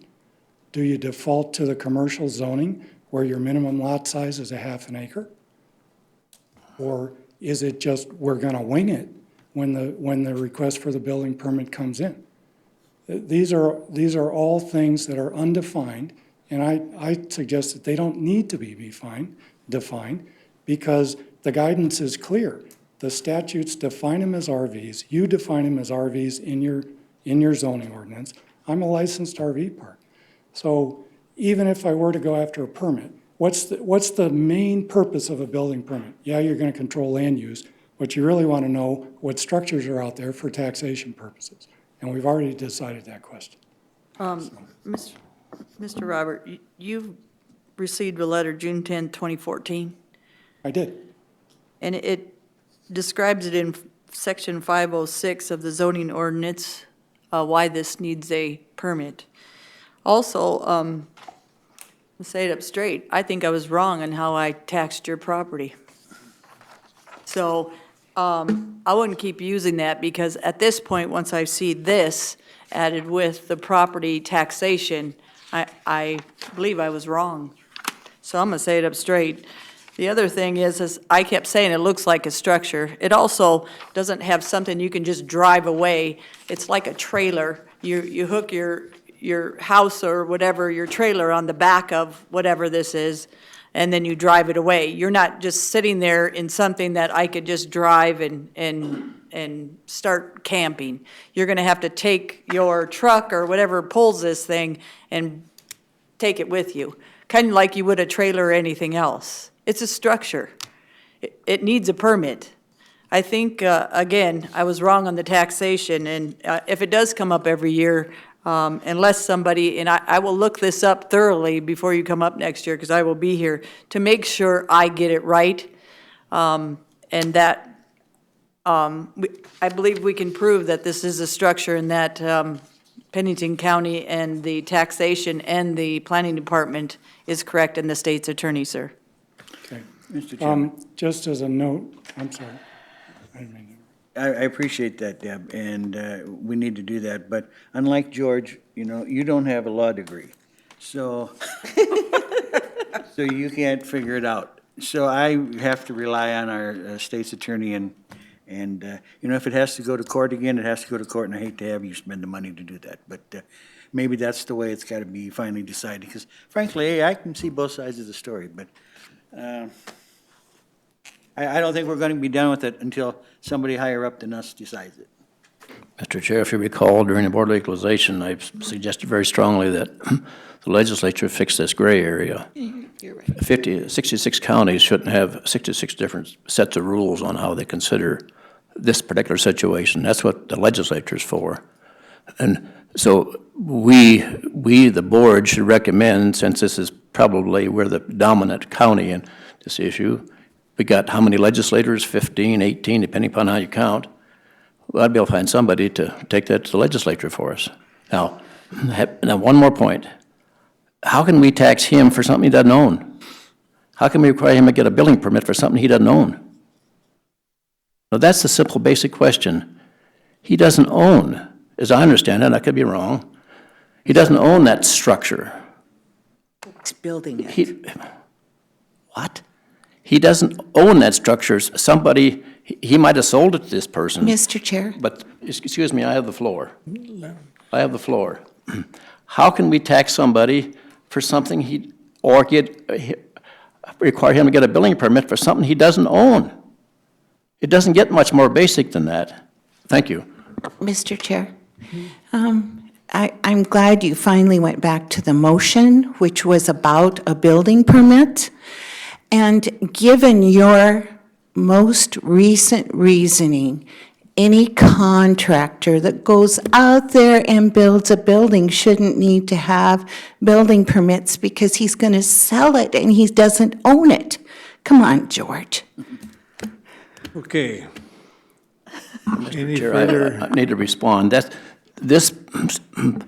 what you said. Whatever this thing was, it was built someplace in a factory.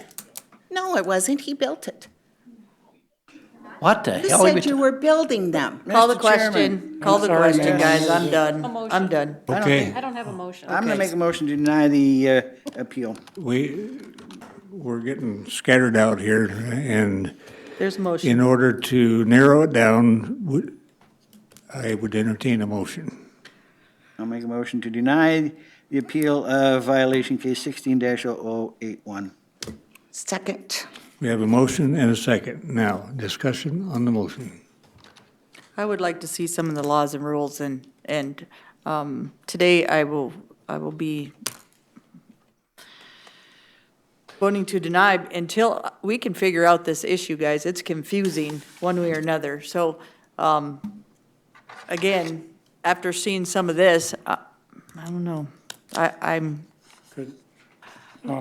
understand your point, Robert, but I also want to make sure even if I have to work, I'm not saying I'm smarter than the state's attorney or the taxation or anybody, but I would like to get them all in a room and us to discuss this in a way that we can find some solution, either for you or us. That's all I'm Well, asking, Robert. That's why I came here today, because I trying to operate a business. You know, I need a direction here. But Robert, Mr. Grody did send you a letter on 506 stating why, and you can disagree with that any time you'd like, sir, but at this point, I'm going to have to agree with that. I understand, and I thank you. Thank you, sir. The first half of his letter just denies that they are RVs, which the statute is clear, so, and the rest, your zoning ordinance is written to be all-encompassing, and that's by design, I understand that. Thank you, sir.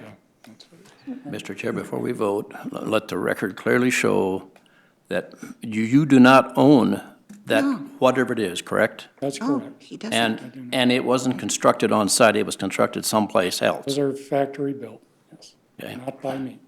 So how can we require him to do something on something he doesn't own? George, prove that by law and how we define that. And you tell me in which part of that law clearly states that, what you are saying, and I'm Okay. with you. I'm not saying you're wrong, George, I'm saying show me where it clearly states that so we have something to define, except that you say it's not built by him. Because there's many objects that people bring in that aren't built by them, it's factory, and you still need a permit. And she's saying it, maybe because he didn't build it, but you still bring objects or sheds or different things onto your property, and you have to get building permits on them. Okay, anything new? Okay. Could I ask that, I understand the need to understand the issues and the laws better. Perhaps we could postpone this to allow time to do that research, or we can go the other way. Mr. Chair, I'd make a substitute motion to continue this item. We have a substitute motion. Is there a second? Is there a second? Hearing none, substitute motion is failed or doesn't exist. So we're back to the original motion, and we'll have a roll call. Buskerud? Yes. Farabee? No. Hadcock? Aye. Troutman? Yes. Peterson? Yes, motion carried. Thank you. Okay, the next item is the Board of Adjustment. Do we have a motion? Make a motion to go into the Board of Adjustment after a 5-minute recess. After a 5-minute recess? Is there a second to that? I don't believe that's a proper motion, Mr. Chair, but Why not? I'll go along with it. I didn't say I wouldn't go along, I just said they don't We have sound a proper. second from Nancy. All in favor, say aye. Aye. Opposed? Motion carried. Okay, we'll call the meeting back to order, and we have did we vote on the motion to Yes. convene the Board of Adjustment? Yes, we did. And when we took a recess, it violated the motion, but. That was part of the motion. Okay, go right ahead, Cassie. Go ahead. Okay. Sorry, I wasn't paying attention. Okay. Cassie Bolstead, Assistant Planning Director. The only item on the Board of Adjustment is item A, which is a variance request, 1605. This is a request to reduce the minimum required lot size from 10 acres to 1.96 acres in a limited agriculture district. The applicant is Lowell Flieger. The owner is William or Teresa Kinghorn, and the surveyor is DC Scott. The applicant is in the audience today, I believe, with his surveyor. As this property exists today, it is zoned limited agriculture district. And it is currently 20.39 acres. They are platting this property through the city of Rapid City. It's located in the 3-mile platting jurisdiction. They are platting it off, which, as you can see up there, will divide this into proposed lot 1R and proposed lot 3R. Proposed lot 3R is what we are talking about today with this variance request. It will be 1.96 acres. Access to this property is off of Sparrowhawk Trail via an existing approach. Sparrowhawk Trail is located within a road district. It is a dirt road, approximately 10 to 12 feet wide. Currently, this lot contains a single-family residence with an attached garage, a storage shed, and an on-site wastewater treatment system. This variance request was routed through the interdepartmental review process. Nothing of significant concern came back. As I said, this property is being platted through the city of Rapid City. This variance request is required to go before their platting can proceed. The applicant did submit the lot size variance on April 15th. On May 10th, I went out there and performed a site visit, verified the structures on the property. So the criteria for the variance request, as it exists today, staff has verified through a site visit that there are no particular physical conditions that would warrant approval of a lot size variance. And this would not grant a use which is otherwise excluded from property zoned as limited ag. However, strict application of the zoning ordinance would require proposed lot 3R, which would be the 1.96 acres, to meet the minimum lot size requirement of 10 acres in a limited agriculture district, which would require them to go through the rezoning process. Granting this variance does not appear to be contrary to public interest, as we have not received any complaints or concerns after the notice of public hearings went out. However, it would allow for a 1.96 acre lot in a limited ag district, which is not necessarily in harmony with the zoning ordinance. So if the Board of Adjustment approves variance 1605, staff does not recommend any conditions be included, as any identified concerns or requirements would be addressed through the platting process. Any questions or comments? Mr. Chair, I do. It's on page 2. It says currently 20.39 acres, and over here on page 3, it talks about 61.49 acres. Can you reconcile that for me? That would be the way that they are replatting it. The way that they are replatting it as it exists today, right now, without it being platted, the way that it is where it's described as lot 3 of tract 3, that's 20.39 acres. When they replat it, as you can see up here on the screen, they're platting it into lot 3R and lot 1R. Lot 3R would be 1.96 acres. Lot 1R is being combined with some other acreage and will overall be 61.49 acres. Thank you. Sir, did you wish to address this? Hi, my name is Dean Scott. I am the surveyor for the Fleekers. And if I may, I've got a quick sheet that might make things a little clearer. Okay, Thank you, Dean. Thank you. thank you. Thank you. Okay.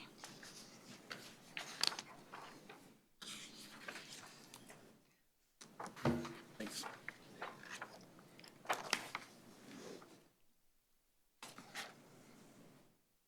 Right now, the 20.39 acre, the tall one, is the Kinghorn's property, and their residence is situated within that little pink dashed line. And then the 43.04 acres to the east is the Fleegers, and their house is on that property. The Kinghorns want to sell the 20.39 to the Fleegers, and the Fleegers would like to, in turn, sell the Kinghorns' house and the 2 acres with it to their daughter, because they have a number of horses on their property, and a number of them, I think, belong to the daughter. So in this way, the daughter would live in the Kinghorns' house, and the Fleegers' lot, 43 acres, we would just expand to be 61, and that's why we're here. Any questions for Mr. Scott?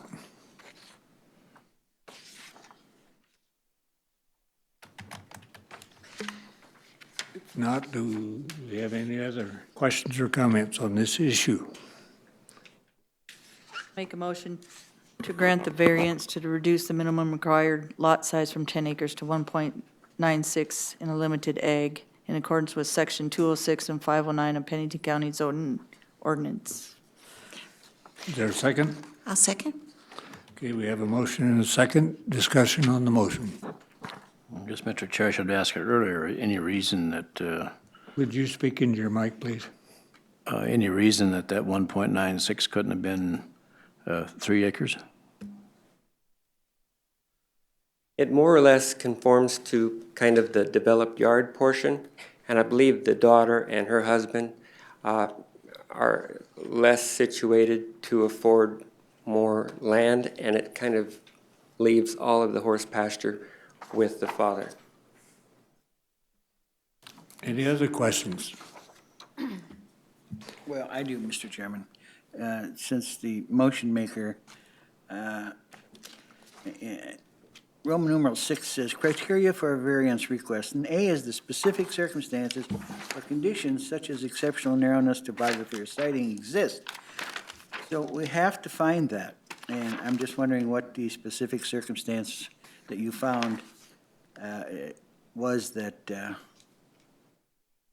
we should grant that. There's actually 4 criteria. Yeah, and they have to meet all 4 of them. And the staff found that they don't meet A.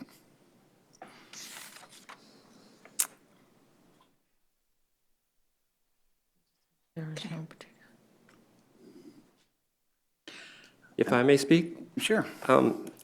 I think as far as siting, it more or less, again, like I said, the house attached garage, the outbuilding, and the fences more or less form a home site, a homestead, you might say, and then the rest is pasture.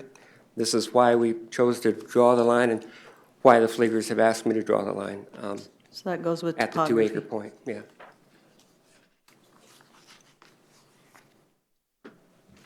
Thank you. Any other questions? No, I will probably vote for this because we always vote for variances whether they're against the law or not. And someday we're going to get caught with that when somebody sues us for it because all the judge has to say is, you didn't even follow your own ordinances. Okay, we have a motion and a second. Anything further? Not all in favor of the motion, say aye. Aye. Aye. Opposed? Motion carried. Thank you very much. Thank you. Motion to You come out of want the Board these of favors Adjustment. back, sir? Second.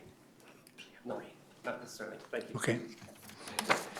Okay, motion and a second to adjourn the Board of Adjustments. All in favor, say aye. Aye. Opposed? Motion carried. Consent calendar.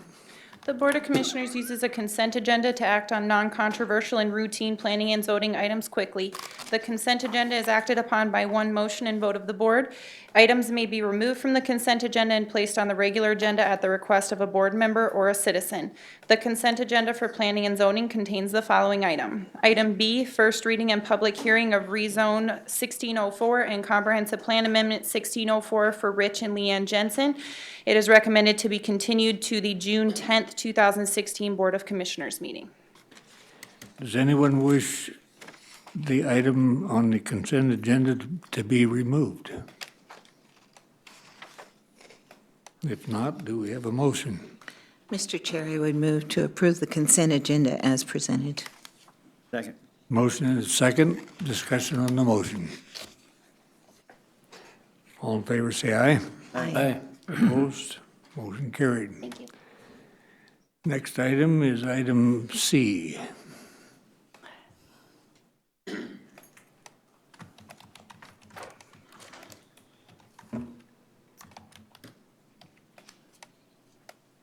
Good morning, Brittany Molitor, Environmental Planning Supervisor. Item C is a request for improvements to a public drainage easement. The specific request was replace a 12-inch reinforced concrete pipe with an 18-inch polyvinyl chloride pipe at the southern end of the public drainage easement. The property is located at Jolly Lane and East Highway 44. It's better known as Black Hill Speedway. In 1991, this property was secured as a public drainage easement. So that is why it is here in front of you today. In June of 2015, they were required to get a construction permit for dirt work that was being done on the site that was in and around the drainage easement. There was a small portion of the dirt work on the north side of the property that was being done that was included in the construction permit. However, as part of this construction permit, there was a condition that was placed that any alterations or improvements in this public drainage easement had to be engineered and approved by the Board of Commissioners. So that is why we were here today for the request. They are requesting to replace this 12-inch CMP at the southern end of the, sorry, not a CMP. I'm so used to saying that. This concrete reinforced pipe at the southern end of the property to, according to the applicant, there was some damage done to this pipe, and so they needed to replace it. The reason that I had requested to continue this is because there appears to be other work that is done on this property. There was a stop work order issued in April for this work, and it looks like we went out yesterday and it was completed. According to the property owner, he said that this structure is mobile. There are wheels on this structure, but we don't have building permits for any of these structures that are on or inside the public drainage easement. So there are a couple questions I have essentially for the commission moving forward. As this is a public drainage easement, typically we do not allow any structures at all in drainage easements. And so, but this doesn't specifically say how the use of that drainage easement is to be used. There is a major drainage plan that was done by the city of Rapid City for the racetrack drainage that this drainage basin is included in. So I guess there's kind of two questions here, is to allow that pipe to be replaced, and two, how to address the structures that have been moved in and out of the drainage easement. They have not received building permits either, so I'm looking for some direction from the commission regarding this public drainage easement. I have a question. Sure. If I'm interpreting it correctly, the drainage easement will all be piped through the area where the mobile buildings are present? Is it? Oh, sorry, that's not my understanding. My understanding is it still will be a basin, just a portion of it is going to be piped around. Because there's a certain drainage allowance in that drainage plan. I believe it's 5 CFS? 5 to 6. 5 to 6. So that's all that can leave at that southern portion of the drainage basin. Do you have an aerial photo of that track? Let me see. So what I'm trying to ascertain is whether the structures are There you go. Yeah. That's good. going to interfere with the flow of the water. No, they're not. A typical drainage easement that you're concerned about putting. State your name, Oh, I'm please. sorry, Ron Davis, Davis Engineering. Yeah. A typical drainage easement that you're concerned about people putting things in is, say, a defined channel, 30-foot bottom, 3-to-1 side slopes, and you're gonna have 15, 20 feet per second velocities through there. People put things in there, it washes downstream, it damages other people's property, okay? That's not what's happening here. This one, in a 100-year storm, it's gonna fill up north of the track first, then it's gonna run through the the entrance where they go into the pits down there, down over that track, and it's gonna come into this infield and then just slowly raise up and go back down.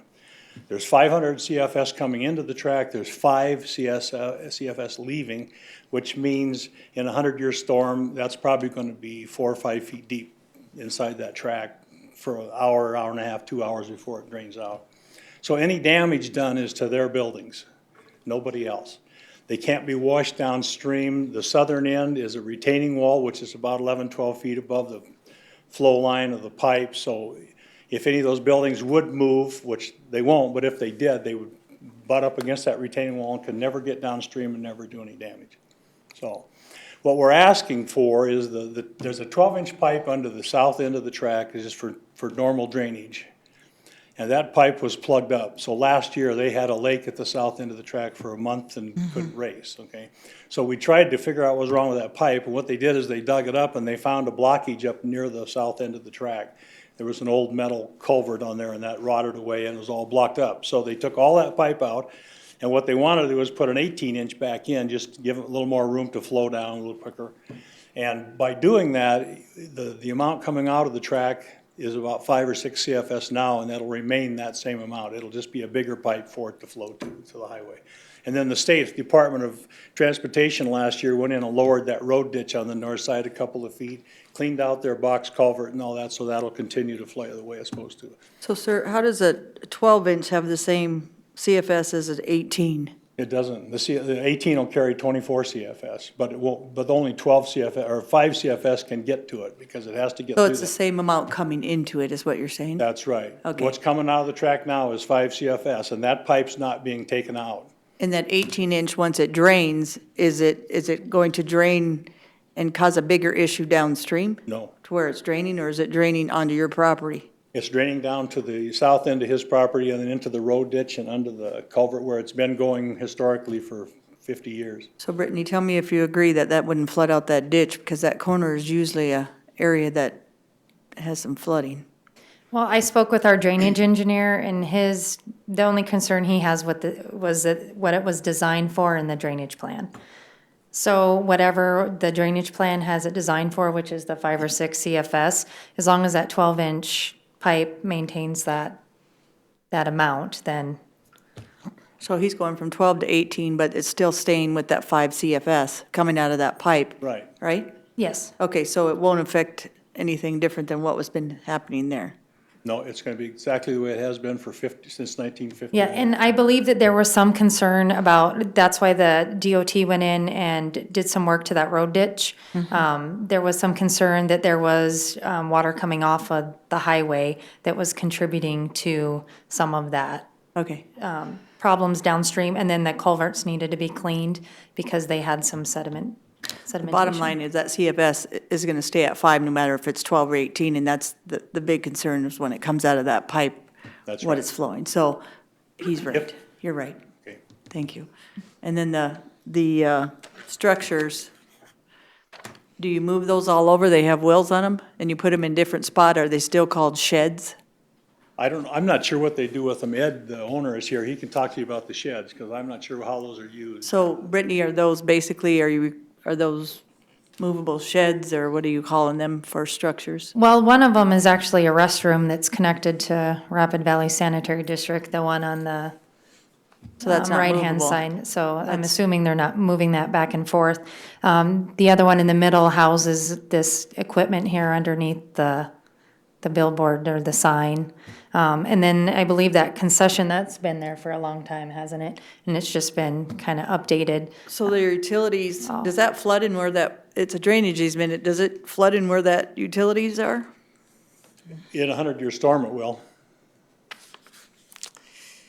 Is it not a requirement to? Those have been there forever, too. Yeah, I didn't all that know. stuff, Equipment, they need that to run the track, so. No, I understand that, I just didn't know by law if they needed to get those out of the drainage area. They're not. Don't know. I can't actually answer that question for Brittany? you. I can only speak to what FEMA's requirements. They require them to be out of whatever that elevation would be, or 3 feet is usually their kind of rule of thumb, up off the ground. Is that a temporary, is that a generator? Just, There's braces underneath there, it is like a foot and a half up. Yeah. Base there. And I think it's a foot, isn't it, for a floodplain? Has to be a foot up or something like that? 1 foot above the base flood elevation. But if that goes 3 or 4 feet, then that would be 4 or 5 feet. If you followed our flood requirements.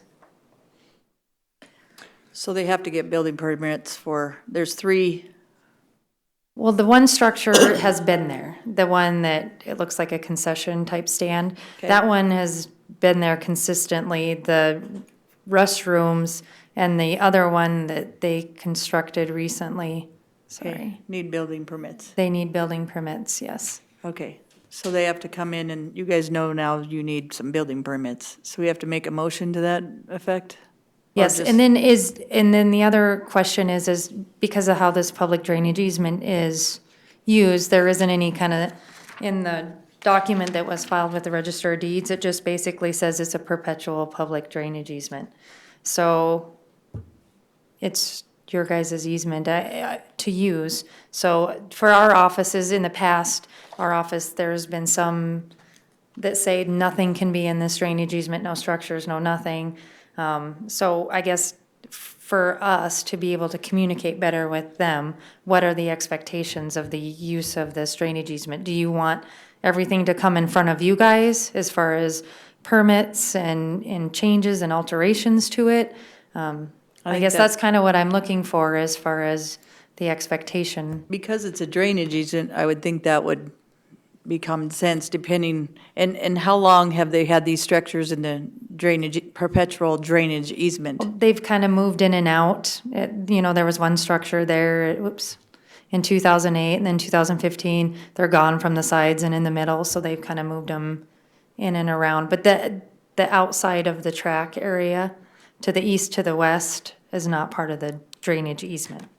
In my case, I probably would have agreed if they would have got their building permits and followed all the rules and regs at that point, knowing that they would know those rules and abide by them. But at this point, I would think they would probably need to come back because of that drainage, perpetual drainage area, just to keep, you know, that on the up and up and what you're building in it, so. Can I make a comment? Yes, sir. It might be possible that instead of having to come to the commission every time and you've got enough on your plate most of the time, is if they come in for a building permit and a floodway drainage easement or something, that if they can supply a letter from a professional engineer that says they're not affecting the flows or of that basin or whatever, then you could accept that letter and issue the permit based on that. So Brittany, you're in charge of water coordination and drainage easements. Do you agree with that? I would be satisfied with that. I usually would confer with Wes. He's our drainage engineer. In most cases, he reviews all these types of requests also. Just one possible way. And speaking for one of five, I think that's pretty common sense then, that you don't have to keep coming up here and they know how to do their job at that point. So what is the motion by chance? I have one more question before we turn. I'll be quiet. They're also, you see that white streak down the middle, it's like an exclamation mark. They're trying to pour some more of that concrete, those pads down there for the cars to sit on. Those are flush with the surface of the racetrack. So was there a stop order issued on the concrete work? No, just the structures being built. Okay, well, as long as they can go ahead and build those, that would be good. Is there any pipe underneath there? It's gone, okay. Because I always thought there was a drainage pipe or something that was underneath. Okay, to the left. Nope. Thanks. Mr. Chair, I have a question. The drainage easement, how did that come about? You want her or me? Either, whoever knows. Well, I did the easement for Bill Davies when he bought the track from us years ago. And he wanted to put that mobile home park in. As part of that approval to get the mobile home park up there, we had to solve the drainage problem. And it's a major problem. That basin is, definitely, it's a mess. Because even if Ed did what he had to do on the racetrack, you can't get the people downstream to allow the water to get to Rapid Creek. So I think the only way it's ever going to be resolved is if the county or somebody does a condemnation and takes a strip of land that we can put a drainage ditch in, otherwise it won't. So the only way we could really resolve that at the time was just to go ahead and define the whole racetrack as a drainage basin, set sort of a detention cell, and leave that 12-inch pipe in there to meter the water out. So that's how it came about. About how long ago? Back in the 80s. Yep. Yeah. Early 80s. So this was totally at the behest of the county and not the county and the city combined? It was in a 3-mile limit. Oh, it was in 80? Okay. So we went with the. The reason I'm going there, I guess, does the city have any say? I don't, if there was any comments from the city, I didn't see them. And There were comments actually from the Community Planning and Development and from engineering. Their only concern was that it was secured as a drainage easement, and that a drainage plan be prepared by a professional engineer and must be submitted for review and approval prior to any grading or fail to ensure the secure drainage area continues to function as designed. And then the engineering department also submitted comments, drainage analysis and verification shall be of a form and contention suitable to the county. So I think that's where we're going, George. And at some point in time, the city will probably, this will probably be part of the city at some point in time. Someday. Yeah. Thank you. Jay, do you have any guidance for us on this? Anything we should be paying attention to? No, I think what you've heard, and I've been listening obviously to the commentary, and I think it's very instructive and spot on, so I think you're headed in the right direction. Okay, any further comments or questions? Mr. Chair, I do have a question. Should we do, because they're kind of not related, should we do two motions, or should we try and do it all in one? To allow the pipe to be replaced. Yes. I guess and would be then- one, and then any future improvements to this perpetual public drainage easement. I just think for their benefit, you want it pretty clear, right? Oh, yeah. Okay. Go ahead, Nance. Or you want me to make? I'll move that it is, that we grant them the ability to replace the 12-inch pipe with an 18-inch. Okay, we have a motion and a second. Discussion on the motion. All in favor, say aye. Aye. Opposed? Motion carried. Next motion. I'm sorry, is the stop work order still? Yes. Okay, so we need to rescind that before we do the, Essentially lift it. Yeah, just lift it, and then they can get their building permits for this structure they already built and the ones they've already moved in there. And then also as part of your motion, the planning director had requested that we at least determine that we want stamped plans from an engineer to ensure that any changes, there won't be any negative changes to the drainage easement. Put that in motion. No changes to the drainage easement without engineer reports. What was the other one? Oh, to lift the Lift the no work, stop work order. stop work order. So they can obtain their building permits. yeah. Did you get that, Karen? Sort of, yeah. Okay, I'll get with Brittany. okay. That's a. So it requires stamped engineered, just a certification from a engineer that Yes, it ma'am. won't impact the major drainage easement. Thank you. Okay. That would be my motion. Licensed professional engineer? You don't want a training engineer. Okay. Licensed professional engineer. Okay, do we have a second? I'll second. Okay, we have a motion and a second, and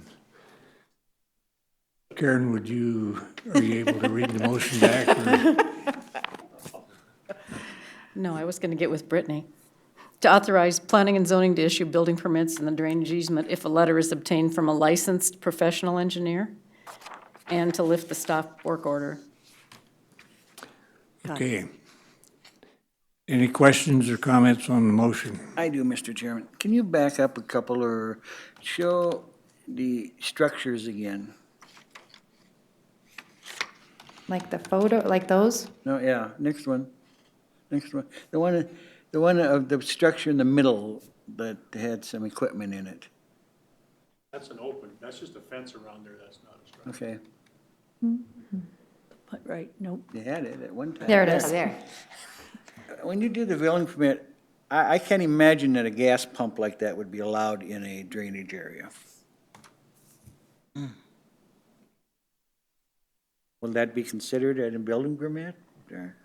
We typically don't. I mean, I could be wrong, but common sense wise, you know, they said, oh yeah, this could well be flooded. I mean, it's a gas pump, obviously, or some kind of fuel. Yeah, with the building permit, we're not looking to see what they're putting in sheds or putting in garages unless it's living space or ovens, ranges, stuff like that. Other than that, we don't look into it. Don't And regulate with it? these motions, there's no need. we're okaying structures in this floodway. Oh, I see where you're going. Yeah, based upon a licensed professional engineer's Stamp. stamp. Correct. So if he's saying that's okay, then he's putting his stamp on it, and if it does anything, that makes him liable. Am I correct? And that's the way our flood permits work as well. I don't know. Ron, you don't look at stuff like that, do you? I don't know, I wouldn't, Personally, I wouldn't put a gasoline tank in a floodplain where it could float away and tip over and contaminate. I mean, gotta contaminate it. I think it's there because it's the place they need. It's the place for it, sure. We all. And I can't see putting it up 4 or 5 feet. That doesn't make much sense either, so. How long has it been there? It's been there for a while, hasn't it? You said the racetrack's been there since the 80s?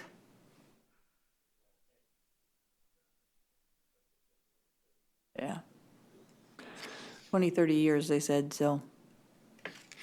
Okay, It doesn't any make it other, any safer. I don't care if it's been there 100 years. I understand, but if it hasn't flooded or done anything where people have noticed that it's contaminating or doing anything, I'm sure, somebody would have been called by now.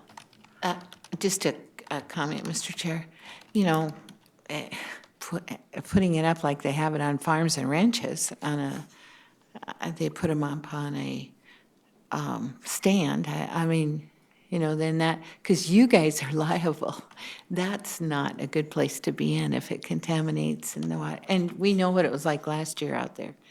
So it's a mess. Yeah. Yeah. But water does get in there. okay, any other comments or questions on the motion? Did I hear the term or the phrase common sense? I'm sorry if I used it. Okay, I thought I did, George, and I knew that you would approve of it. Thank you, and I appreciate that, and got 187 pages of common sense here. Thank you. okay, we're going to call for a vote on the motion. All in favor, say aye. Aye. Opposed? Aye. Motion carried. Thank you. Item D. PJ Conover, Director of Planning Department. Item D is second reading and rezone of 1603 and comprehensive plan amendment 1602 for Mitch Morris to rezone approximately 559 acres from general agriculture district to low-density residential district, and to amend the comprehensive plan to change the future land use from limited agriculture to low-density residential district. This would be the third time this has been in front of this board. The first time, the County Board of Commissioners approved of the rezone. Then for the next reading, it came up, members of the Trap Club who own property directly to the south had some concerns, and a direction from this body was for the applicant, members of the Trap Club, and myself to meet, which we did. You have letters of response from the applicant, Mr. Morris, and also members from the Trap Club in the front of your packet. No resolution was really found during those meetings. So we're back here again. Basically all parties involved asked for this to be rescheduled to today so that they could meet and so that the Trap Club could meet with their board of directors. And again, you have the letters from Mr. Morris on April 27th and then a letter from the Trap Club on May 5th. So unless you need me to go into any more detail. I met with, and Mark came into the office, he's with the Trap Club yesterday, and he said Mitch was very much, it was very helpful in determining their position as well. And it didn't matter what it was zoned at that point, you weren't gonna really change the noise factor. The Trap Club was gonna be there. The only request, even if you put a buffer in there, you're still gonna hear the noise. And so he, and I believe the Trap Club, if I can speak for him, said that they had no opposition with this except for the fact that on the plats, if Mitch would put them on there, anybody that built around them somehow would know that when they're building around it, that their Trap Club is there. And that was the only common sense answer, I'll use the word common sense answer, that they could come up with, or even trying to figure it out with them after the fact, that Mitch's property couldn't be all commercial, it can't be all heavy industrial. And so what he wanted, they weren't against that request at that point because they didn't know what you would do to suffice the noise, was the bottom line. Any other comments? Mr. Chairman, now, when did you meet with them? I saw him yesterday. And so what you're saying is the Trap Club now doesn't care? Well, they care, but their only concern is how are you going to treat it? If you did it commercial, no matter what he zoned it, was it really going to do anything with the noise? There's Mark. Good morning. Hi, Mark. Just State your name, please. Mark Polisky from the Trap Club, Mr. Chairman, Commissioners. Appreciate the opportunity to just clarify our position. We know that as staunch landowners ourselves and that we feel that Mitch has a right to do that. But we can't foresee the future. And I would just say that we'd encourage the commission to, if it becomes a conflict in the future, to help us resolve it in a satisfactory manner, possibly by saying, you know, to landowners, you guys were here, you knew that the Trap Club was there, and we just don't want to be forced out, and maybe have some kind of resolution for your successors or some kind of statement. I know Mitch had said he's going to possibly have some sort of disclosure when he sells a property that the Trap Club is there. Is that still correct, Mitch? Or? That's correct. And that's really what we're asking. We just want to make sure that future residents, we don't know what Mitch is going to do with their property. We don't know how long we're going to be there. We've been there for 40 plus years, and we'd like to be there for 40 more years. And I don't think Mitch knows how the property is going to develop and what's going to happen. So we don't know how to address some future conflict. You know, it's hard to put a pencil to it. It's hard to come up with any kind of verbiage or language that's going to satisfy Mitch and going to satisfy the Trap Club. So that's kind of what we decided, is that we don't know what to do. We just encourage the commission and this board to help us in the future by reminding future residents or tenants in that rezone that, you know, you moved in here knowing the Trap Club was there. And Mark, just one thing, I haven't seen your sign, and I don't know how big it is, but I think that would help the signage on there, just so if anybody even thought about it, they could see a pretty apparent sign that says Trap Club here, you know, right, whatever the name is on the Trap Club. I think that's going to be a huge difference when people are driving by looking at the land or otherwise. That would help you as well if it was a big enough sign for people to be able to see. So can we consider that as a variance for a really big sign? Depends how big, Mitch, or Mark. All right. Mark. Appreciate your I'm comment. free to answer any other questions if you'd have any. I don't know. Mr. Chair, I have a question maybe, and might be Jay that I asked this question. The reality is, we might today think that, but 10 years down the road, when you have an issue, most likely none of us will be here. That's correct. And so what I'm searching for is there a way legally that we can state that these folks should be notified every time they buy a piece of property that there is a Trap Club there? I mean, because otherwise, Yeah. It's just not going to happen. Right. Let's just be real. You know, Mitch might sell a piece of property and somebody will build, and then they'll sell it, and then that chain breaks down. So that's what I'm looking for. And I see what these guys can come up with. And Miss Nancy, I had talked to Mark about that too, and the good thing is, hopefully, is that a lot of the planning department will still be here. And if we did it through any department or any way, and remember we talked about this, Mark, it would probably, because I said we might not all be here in 10 years or whatever, that they would be able to put it somewhere in the planning department if anybody came to rezone. Does that make sense? Mr. Chair, yes, it makes sense, but my experience is that it doesn't happen. No. Okay. It's the age-old question, can a current board anyway commit a future board? And that's the question. And Jay Alderman with the States office, I would have that same concern, and trying to do like a resolution or Yeah. something of this board, I guess I wouldn't recommend that for those reasons. It sounds, you know, the idea of signage within the purview of the ordinance, certainly signage on that perimeter.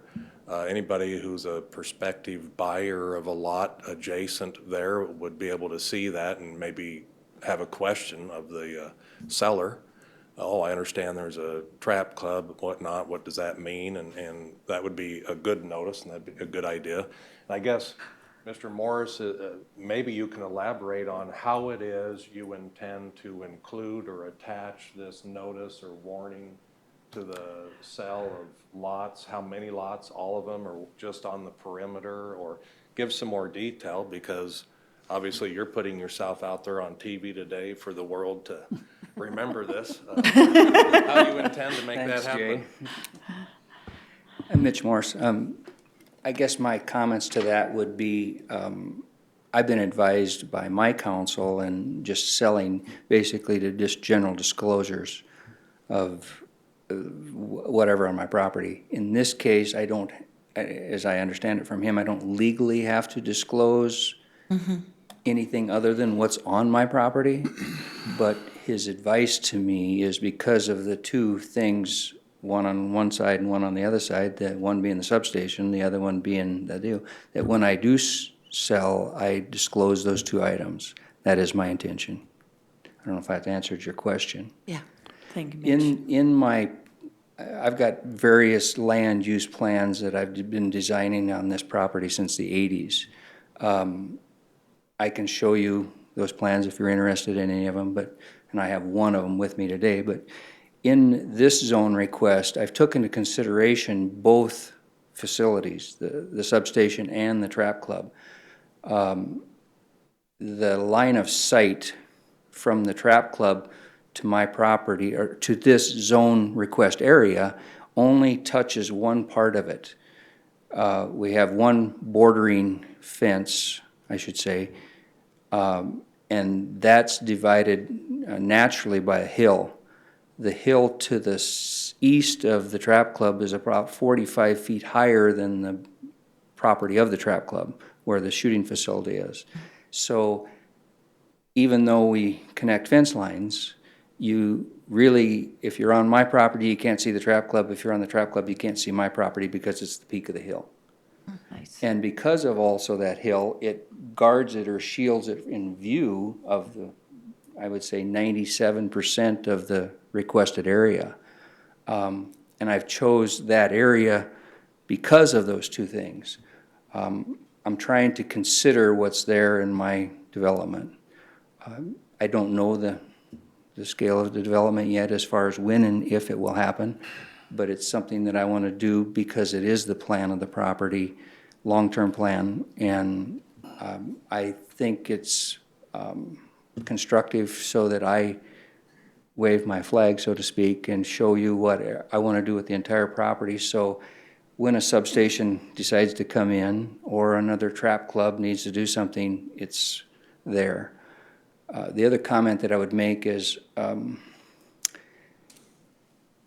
my property is not the only property in question here when it comes to these two issues, the trap club or the substation. As you look on the map that's up on the board, there's suburban or low-density residential actually as close to this as 50% of my requested area.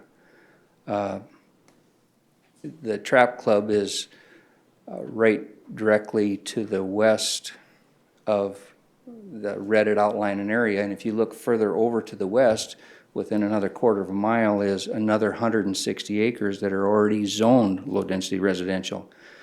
At some point in the future, when the city expands and develops, not even considering my property, there's going to probably be issues for the trap club or for whoever the surrounding landowners is. There is going to be something built out there someday, and some businesses built and developed, and at some point, then people might complain, whether they're not even on my property. But so I don't think that jeopardizing my zone request is appropriate at this time.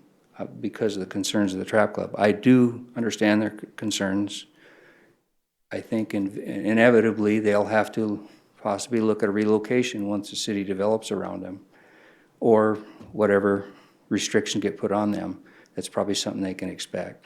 I think you've done pretty well as a landowner to meet with the Trap Club and listen to their concerns, plus put it on your when you're selling your property. I think those are two pretty good, substantial things that a property owner doesn't have to do, but is willing to work with people in the surrounding areas. So I thought you did pretty well. I appreciate Mitch, on what that. you did. I'd like to comment that I've met with Mark a couple times, and everybody that I've met with the Trap Club has been very understanding and cooperative, trying to come up with some ideas. I think part of the Trap Club, correct me if I'm wrong, Mark, but a lot of them was thinking that I was rezoning right directly north of them when it's not in this request. Well, I'm glad you are, because I'm very disappointed that they didn't come to some agreement. I thought by getting them together, there was very easily could be some agreement worked out. I don't know how I'm going to vote on this, but I can tell you this: unless it's in writing, you don't have nothing. Yeah. You have nothing. So I guess my idea was that you would put it on the deeds of the property, at least partially around here. But obviously, you didn't want to do that. Hills, they can be, go out in Silver Street and you can see what happens to hills in about three months, they're gone. So, I don't know what I see both sides of this, frankly, but unless it's in writing, you don't have anything. I think the Trap Club understands that. And short of, a monetary settlement, I don't know. That's where we finally ended up, is in lieu of a monetary settlement, we don't know what to do. We're just, we made a good faith effort. I think both Mitch and the Trap Club did, to come up with a solution, and being a nonprofit organization that the Trap Club is, we just don't have the financial resources to compensate him fairly for a buffer or any kind of a settlement or anything like that. I don't know what we do in that case. I appreciate your words, and I understand that you're absolutely right. We've discussed some options. Mark proposed to me I don't remember, if it was a 300-foot zone or anyway, a no-build zone or a buffer zone on my property. I think it was no-build zone, I think was what you mentioned, right? Right. And it would be something I would consider, but I'd have to have a monetary exchange. I can't give away 50 feet or 300 feet of my property or restrict it without some compensation. And they're not in a position to buy it. But the bottom line is, even if you had a 500-foot buffer, they're still going to hear the noise. So that's why I was saying it was hard to find that solution when you can hear the noise all the way to Nancy. So how do you make that difference besides them put a sound barrier thing around the Trap Club? I mean, and I also see how long is the Trap Club going to be there when people start coming out and building and they have enough complaints? They might be pushed out themselves. It's not going to be Mitch. It's going to be development that comes in, and unfortunately, you can put all the restrictions or whatever you want on a piece of paper, but development kind of tells you where you're going next, in a sense. And they might get more money for the Trap Club selling it as development later and move further out. You're trying to foresee a future that he needs to do all these things that I believe by the time he develops in that area, has water and sewer, there's going to be, the Trap Club might be changing their tune on some of their stuff and where they need to be. So we had talked about that with, or I had talked about that with Mark as well. So we can't foresee the future there, and you can't make that whole surrounding area say you can't develop because there's a Trap Club there, because there's a lot of area around him. Are we ready for a motion? Mr. Chair, I have a question that is not related to the Trout Club, if that's all right. I was, this is on page 9 of the staff report, and there, when you met with everyone, one of the questions that was how the infrastructure was going to be addressed for the need for road improvements and so on.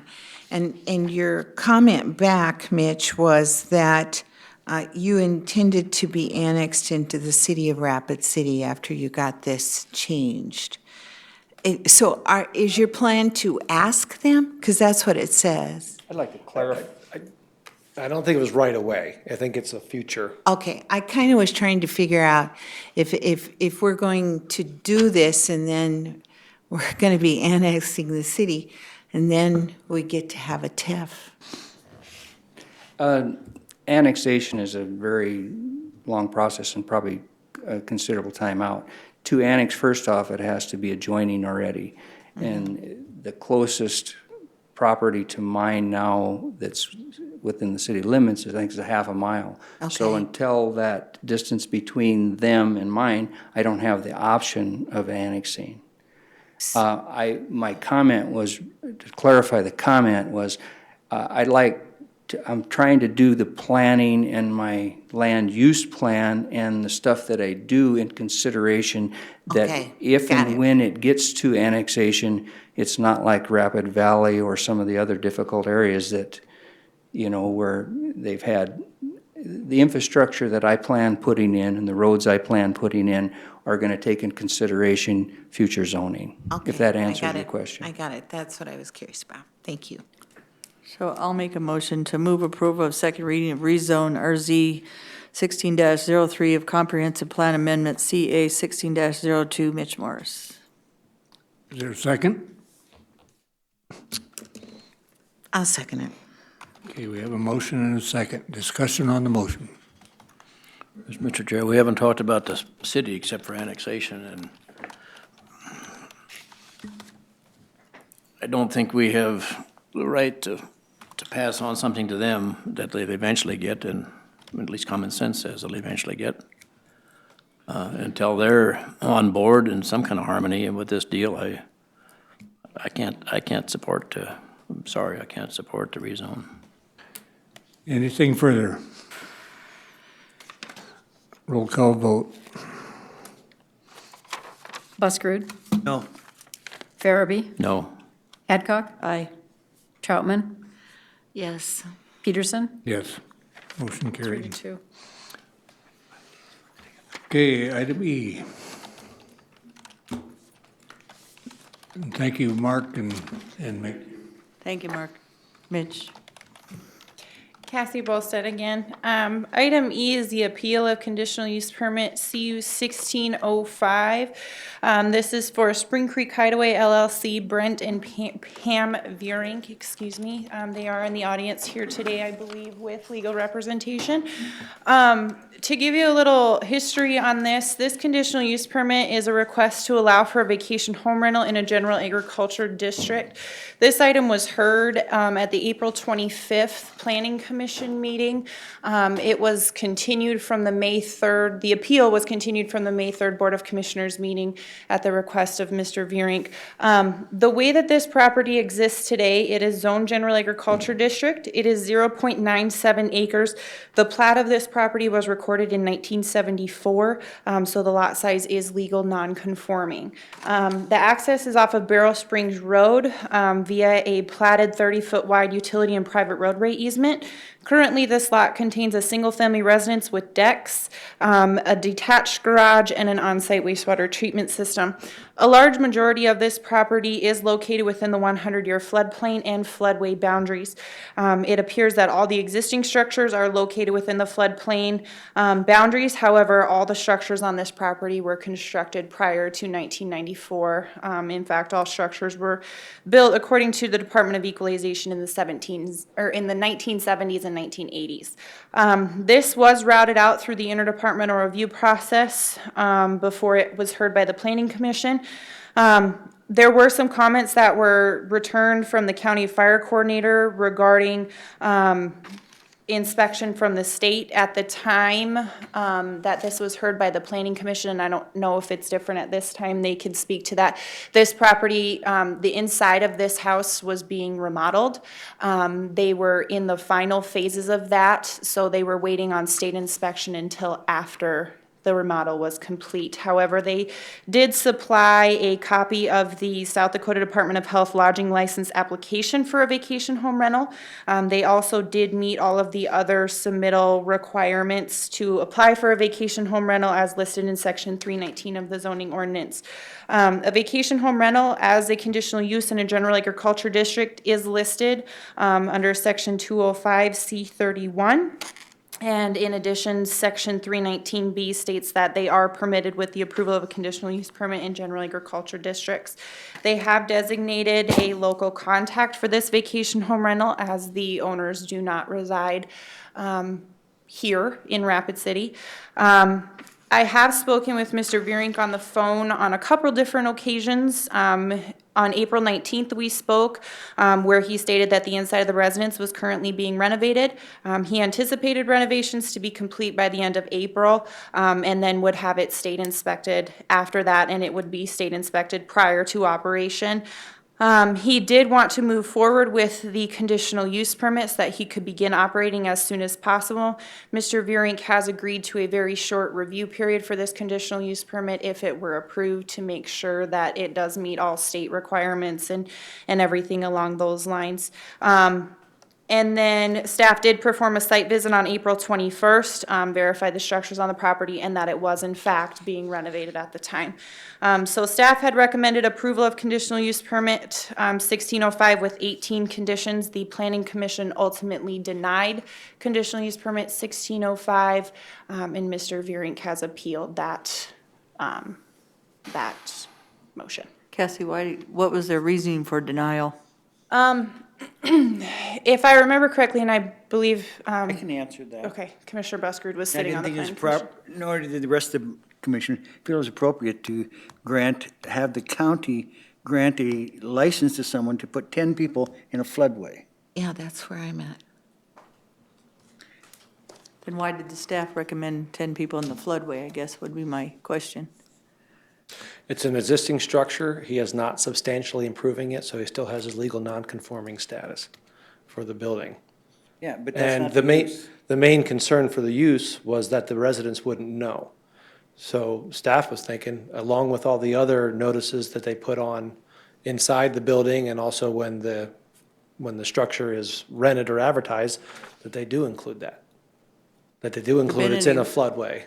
Has there been any flood, because I've seen stuff in the floodway that haven't been by any water or creek. Where's the closest water source to flood these guys out? Let me find a picture here. The creek runs right along here, let me get back to the aerial picture and I'll show you where the creek is. The creek runs right along the property. The creek runs right along, here's the house, the creek runs right through here. And it's been there since the 70s and 80s? Correct. The house was built in 1974. The garage was built in 1980, according to Department of Equalization. So is that house to the north, is that in the floodway and the areas around it are all in floodway that have been built in that area? Is this in the Hill City area? It's outside of Hill City, past where you can turn to go to like Sylvan Lake and places like that. Yes. If the property was being built there, I could see us shutting it down if it was in the floodway, but if you go, you're gonna have to shut down all of Hill City if you're, the whole Hill City area is right next to the creek. But Deb, they're not applying to us to get vacation home rentals. That's the difference. I think we have a responsibility there. Well, I understand that, but I know you don't like vacation home rentals. It's got nothing to do with it. Okay. Okay, sir, you wish to address the commission?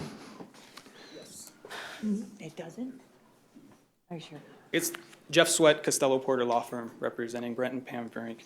The first thing I'll start with, we did bring a couple of pictures here. One picture is taken from the house looking down to the creek, and the other one's taken from the creek looking up to the house to just kind of see. The house is set back a ways from the creek.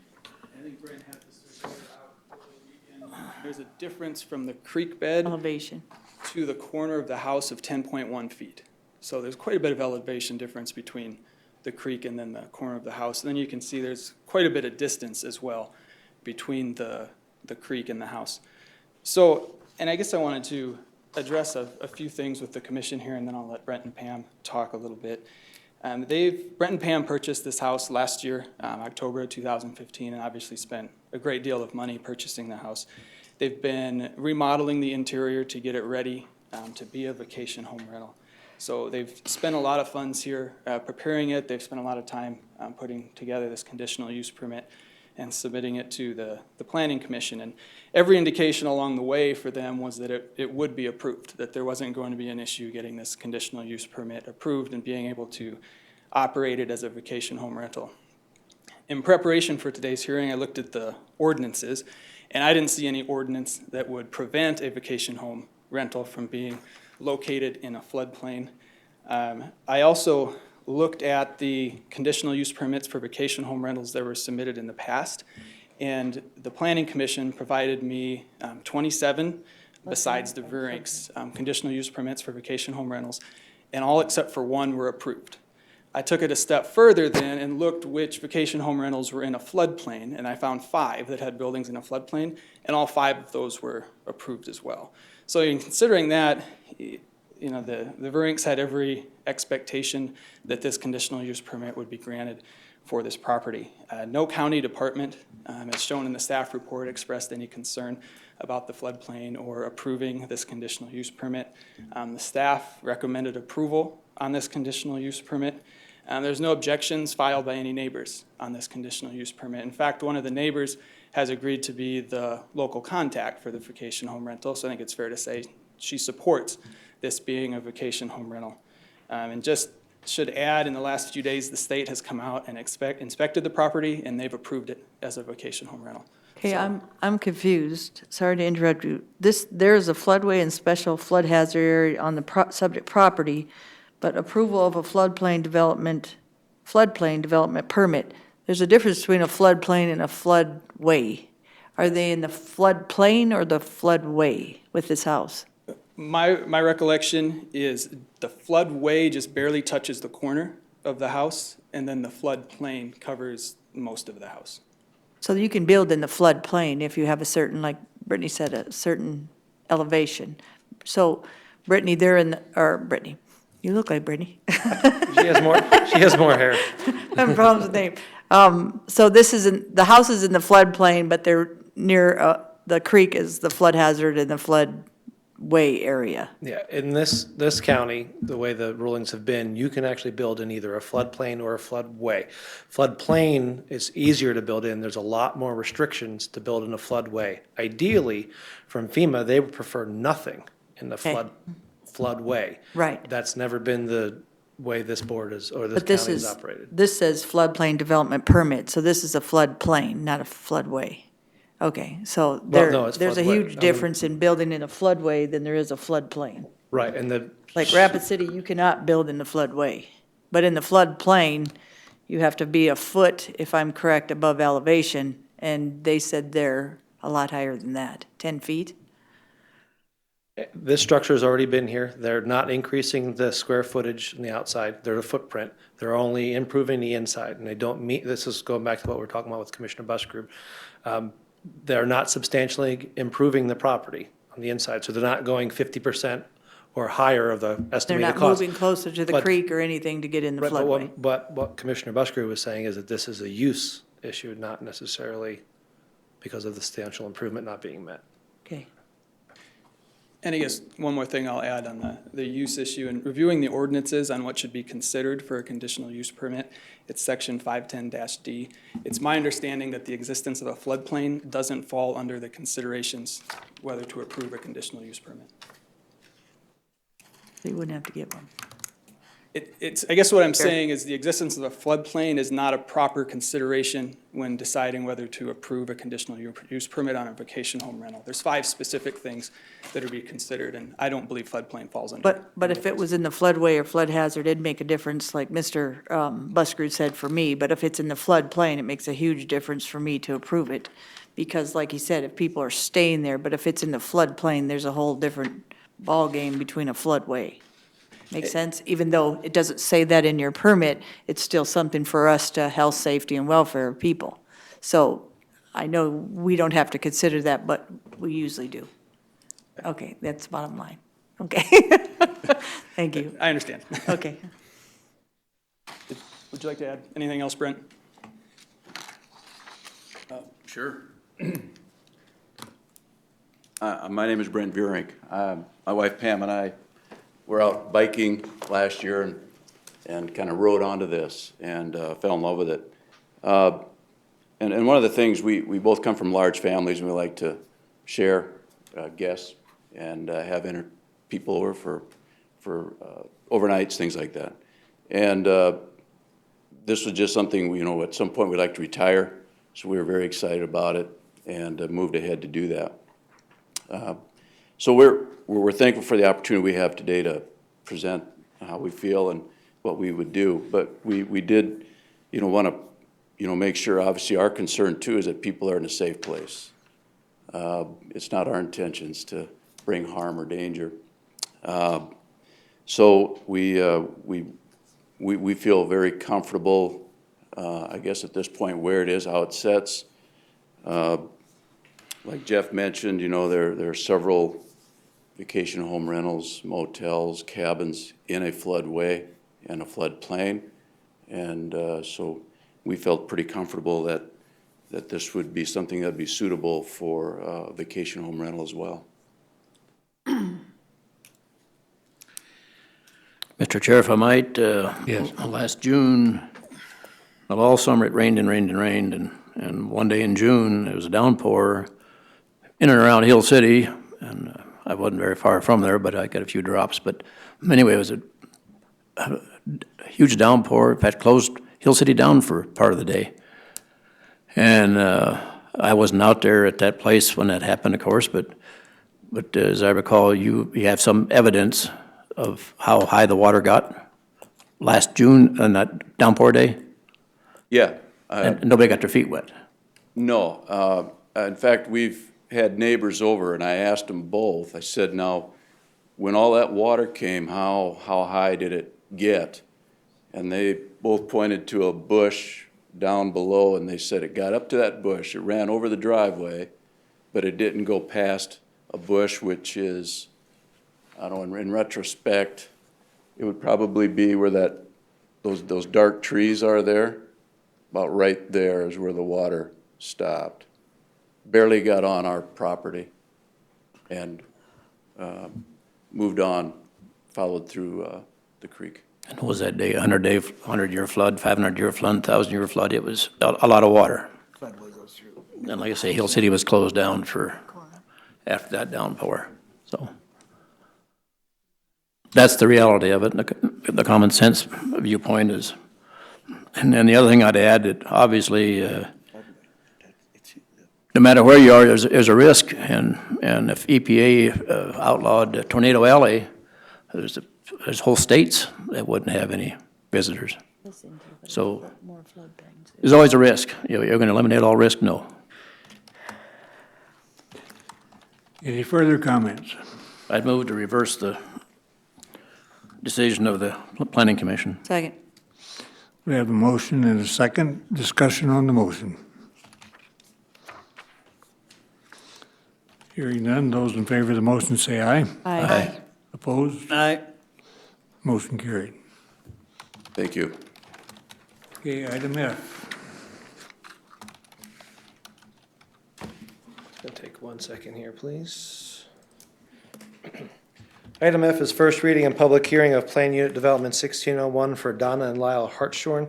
Both applicants are in the audience today. It is a request to rezone 55.26 acres from Limited Agriculture District and General Agriculture District to a Plan Unit Development. This was heard before the Planning Commission, and they recommended approval with 29 conditions. It's going to be a long presentation, so get comfortable.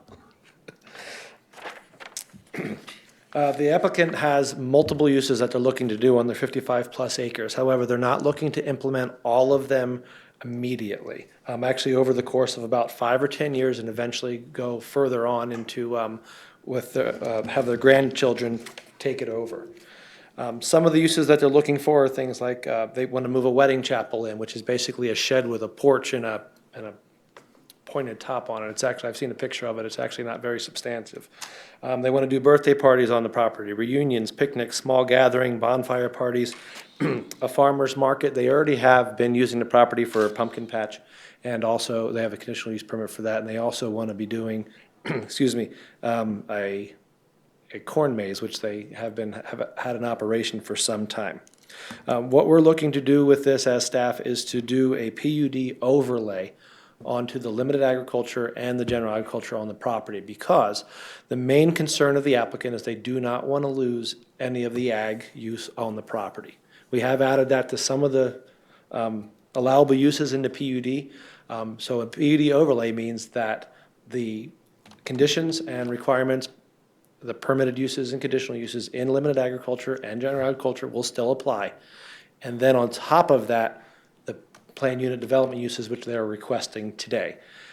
The main thing that's different about a PUD overlay, well, any overlay, as defined in our ordinance, is that, well, this isn't defined specifically, but once the uses are gone, that zoning district, the PUD in this case, would go away, and it would revert immediately back to limited agriculture and general agriculture, which then actually saves the county time and the applicant time and money, not having to come back and rezone back to an agricultural use. So that's why we've chose to do this, because PUDs are for those unique special circumstances. Within about 1 mile of the subject property, there's approximately 800 acres of planned unit developments that have already been approved. That light blue that you can see on the TV screens doesn't really come out that well on the overhead screen. That's Happy Holiday Campground with PUD 0003, Hart Ranch with multiple PUDs, and a 7-bedroom lodging establishment for PUD 9304. There's also highway service in the area, Reptile Gardens, Independence Hall, and various other tourism attractions. The other concern of the applicant is with maintaining the agriculture use is that their son lives on the property in a single-wide mobile home, and he's the ranch hand on the subject property. And he is basically just above that little red rectangle that's top left corner of the property. That was put onto the property with only a building permit back in 2013 from previous staff. Normally, that would require a conditional use permit. So she's asking to add this use into the planned unit development to help correct that problem. There's also an 11 by 19 structure on the property, which the Department of Equalization has identified in 2000, which she didn't have a building permit for, but she says it's added in as one of the conditions, and she said she has no problem with getting a building permit for that use. Parking on the property and the interior roadway was a major concern during the interdepartmental routing request. Staff is, because there's not really a specific definition of what this applicant wants to do, we try to find in all these cases something that's similar. So in our parking ordinance, there's commercial recreation uses. It's kind of, for us, it's kind of the catch-all, and it requires one parking space per 5 customers computed on the basis of maximum service capacity. Originally, during our discussions with the applicant over about a 2-month period, she wanted to have no more than 150 people on the property at one time. So we calculated the parking spaces for that. During the presentation, during Planning Commission, they questioned of whether that was realistic, and also if the hours of operation, which were proposed by the applicant from 10 a.m. to 6 p.m., were realistic. Those 2 items actually were changed during the meeting and are now changed in the new recommendations to allow 300 people on the property, which then significantly increased the parking. And then also to change the allowable operating hours from 10 p.m. to 10 p.m. instead of a 10 a.m. to 6 p.m. The applicant actually has said she has, they have no issues with increasing the amount of parking spaces that are available. couple of the comments that came back about the interior roadways was about the width of them and that they needed to be improved, and also traffic coming off of the highway. The applicant has agreed to widen the interior roadways, which on the screens you can see outlined in black with the black arrows, to be 18 inches wide with 4 inches of gravel. Most of the interior roadways will be one-way to minimize the amount of back and forth traffic along the roads. There has been no complaints, even with the past uses on this property with the pumpkin patch and the corn maze, that our office has received, and parking has never come up as any complaints at all. There was some concern about the approach to leading out of the property. However, the applicant does not own the property immediately to the northwest, and we cannot make the landowner of that property improve that road. The other concern which came up was about the access off of the highway. So this is the subject property, and you have Reptile Gardens over here to the west. And using the cursor, you'll see there's one access to the north, another one here, and then a larger turning intersection down here. When we asked Department of Transportation for their comments on this, and we still haven't got anything in writing, Stacy Bartlett didn't have any concerns with what is happening down in this area. She did say that the 3 access points right here that I'm pointing to are scheduled to be closed by the Department of Transportation sometime in the future, and then improve the larger intersection further to the south. Which is smart. This is a picture of one of the first approach coming down the hill over to the left, and that would be the applicant's main access over there on the left. So there's really no turning lane there. That's looking over into the property. If you can kind of see that light brown line, that's kind of a berm of dirt. Everything's behind that. This is a little further down the road to that larger intersection. There are turn lanes going both directions. The applicant, Donna will tell you herself that if someone's coming down behind you, don't take that first access, take the larger one further down the road. So just to go in again real quick before we finish up, with the special uses request, again, they're not looking to do everything immediately. And a lot of the uses they're asking to do are seasonal. There are a number of year-round uses on page 8 of 15 under XB. Those would be like weddings, wedding receptions, chapels, the birthday parties, reunions, things I had mentioned before. Seasonal uses would be a farmer's market, where they're looking to have up to 30 vendors. And those would be from May to October. From September to October, they're looking to do the pumpkin patch, corn maze, sunflower, farm and or maize, depending on whatever they want to plant that year. From November to April, they're looking to do an outdoor and indoor riding arena and rodeos. They've had rodeos on the property in the past. There is an existing outdoor arena down at the bottom right of the property. You can kind of see the outline here. They're looking to enclose that in the future. And I can stress that they have said not the immediate future. With that, they would also have to make a parking lot for that, and then also a two-way roadway to get in and out for the trailers, which she had indicated on the map, which is right before you. So with all that, staff recommends approval. Planning Commission recommends approval of Plan Unit Development 1601 with 29 conditions. That'd be my motion. I'll second. We have a motion and a second. Any discussion on the motion? Only discussion I have is the work that the planning department did to help Donna, and me and Nancy went out there and visited, and you guys did an awesome job working with them, and I believe they were very satisfied with the planning commission as well, helping them to get where they are today with this first reading. So thank you, planning department and planning commission. Did a great job. Thank you. I have one comment, and that is that I never knew Lyle knew anything about growing corn. I bet the grandkids did all that. It was pretty awesome being out there. I'm gonna have to go see the pumpkin patch because I tried to grow a few last year, and I'm gonna have to get a few hints. Okay, we have a motion and a second. Take the wristband with you, though. Okay, that'd be a good idea in the maze, George. Any further comments? All in favor of the motion, say aye. Aye. Aye. Opposed? Motion carried. Thank you. Thanks, Don and Lyle. Okay, item 21. We'll just start with Commissioner Buskerud and I don't have anything, Mr. Chairman. What are we talking about? items from the chair, commission members. I guess I could wait, I'll just do the committee report now.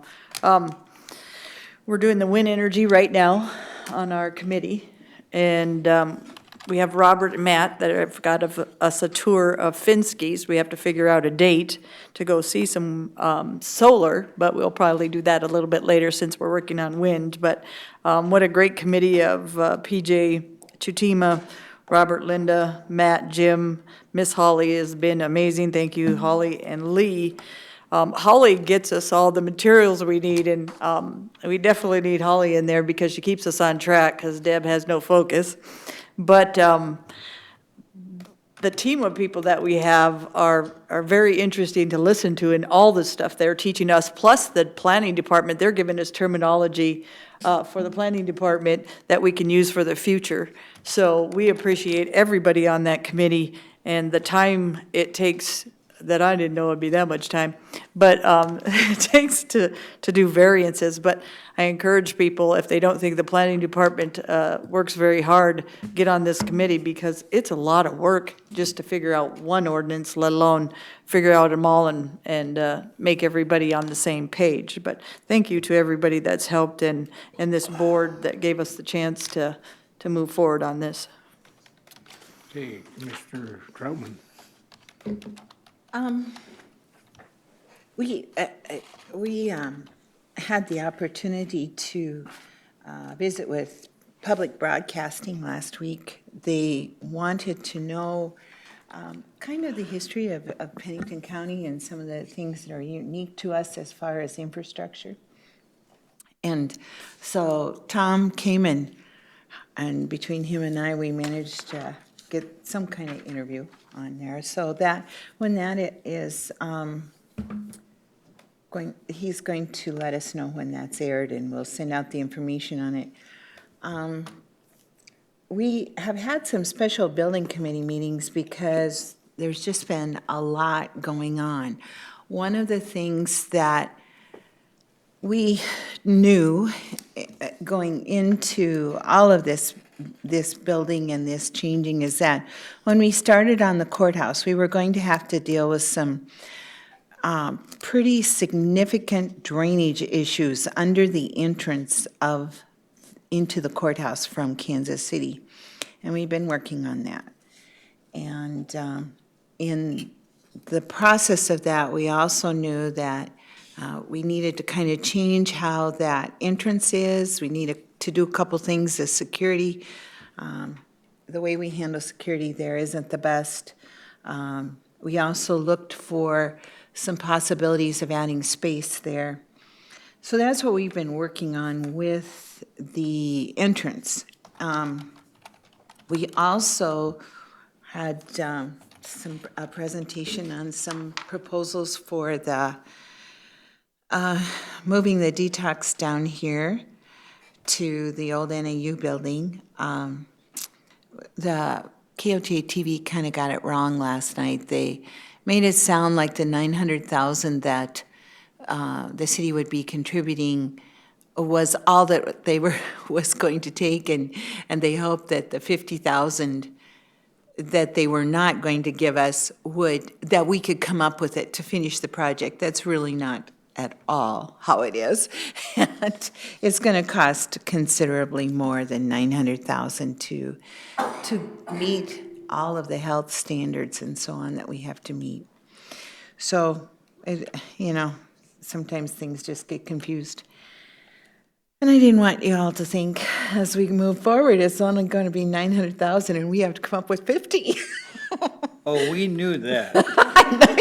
I knew he was going to say something. We knew that it wasn't going to be. I knew he was going to say something. I just wanted it clarified, So, that's kind of part of of what's been going on. And then tomorrow, this is kind of interesting, to me anyway. The Dakota Foresters is having their annual meeting up in Deadwood, and they are actually looking at things a little differently than only the scientific part of forestry. And I think that our county is a big part of that, and we can thank Scott Guffey for this.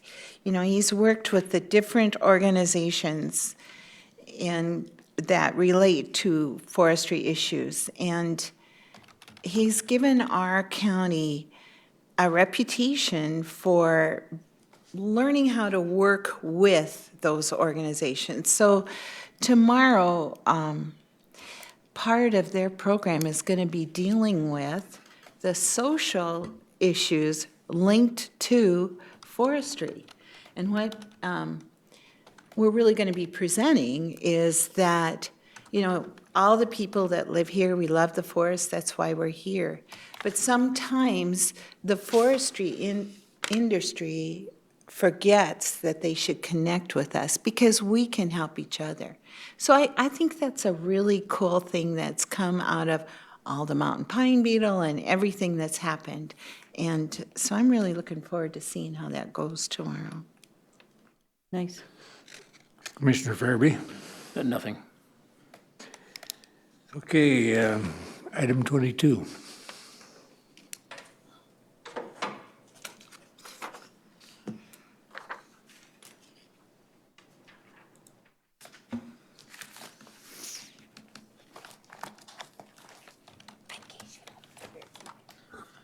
Okay, item 22 is to let the board know what I've done with the county website.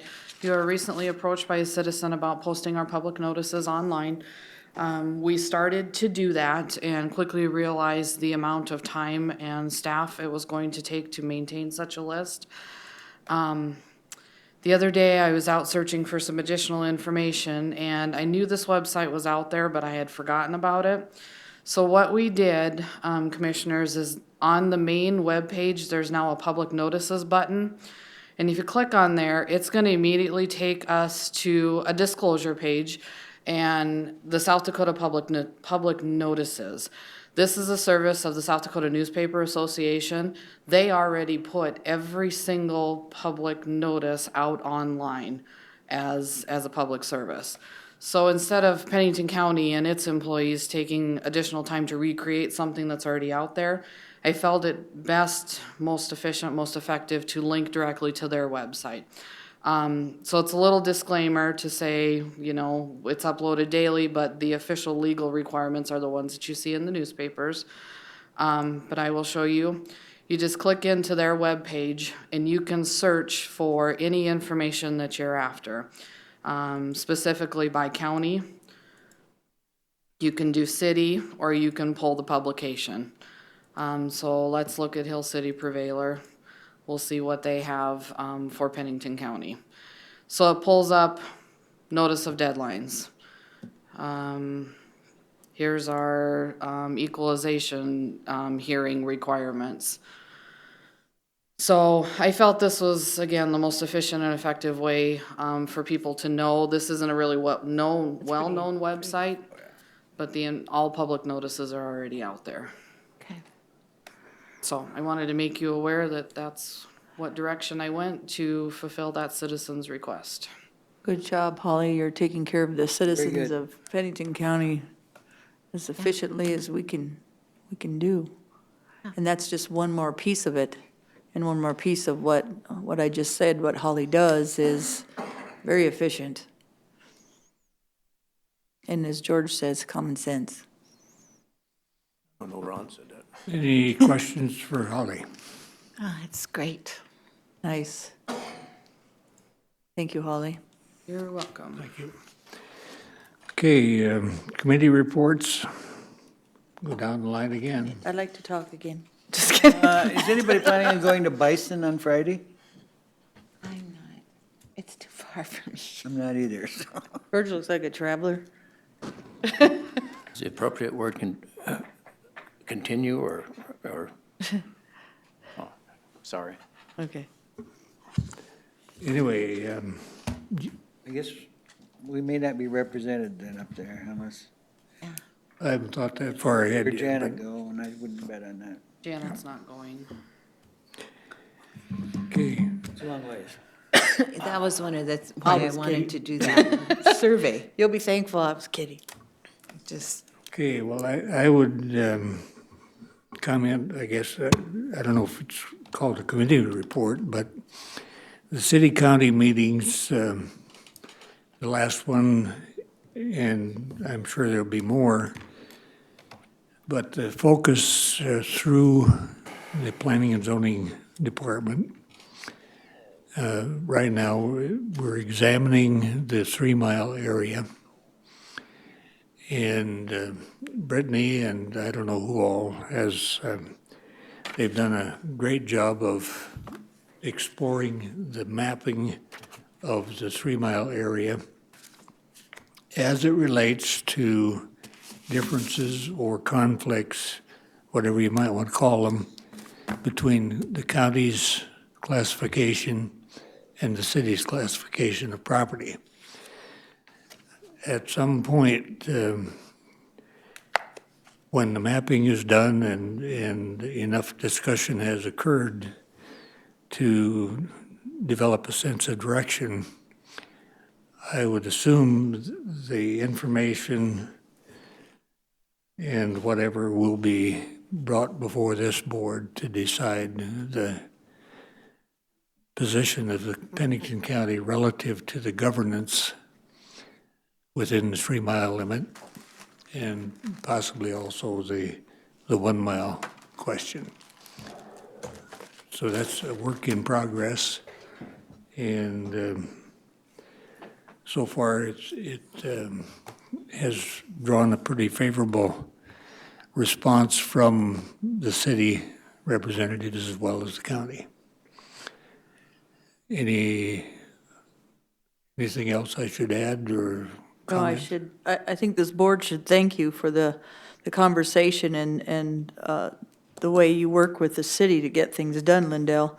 That partnership has made a huge difference on this 3 Mile limit and moving this forward and keeping this on task. So I appreciate everything you've done, Lindell Peterson, for this board as our chair between that liaison.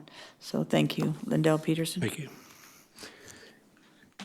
Anything else in the way of committee reports? Anyone? We'll move on to item 24, approval of the vouchers.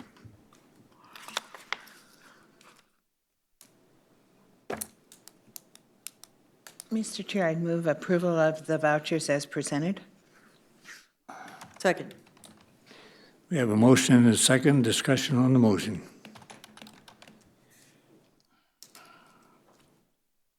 Any comments? Hearing none, those in favor of the motion say aye. Aye. Opposed? Motion carried. Items from the public. Dan? We're both waiting for you. Thank you for your 5 years of patronage. Okay. We'll move on then to item 26.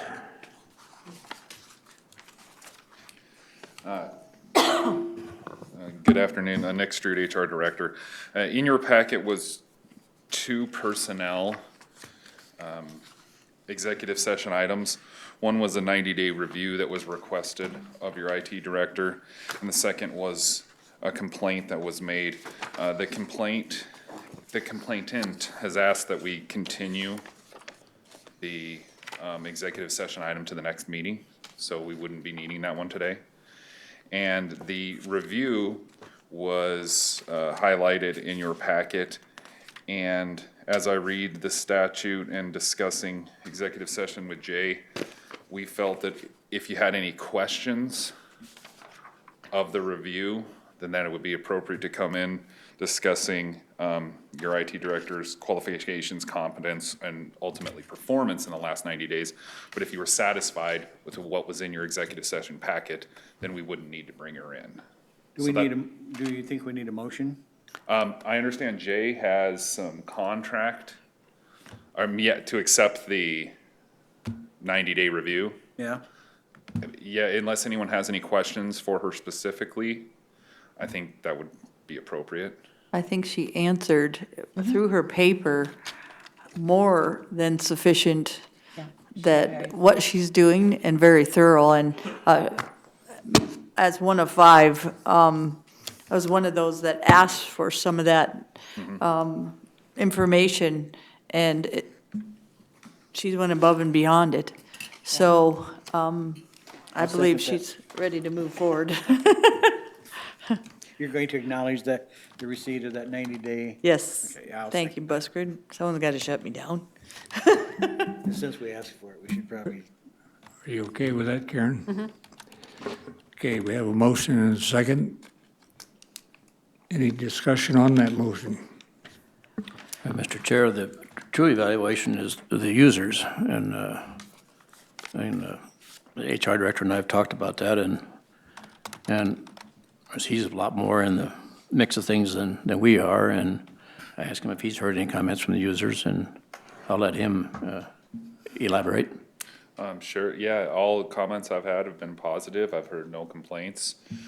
There was heavy users that were told specifically, if you have an issue, come to me. If not, come to the commission. And so far, there's been no complaints my way. And I would assume based on the conversation today, there's been no complaints coming your way. So I thank you for that, George. But no, I don't have any.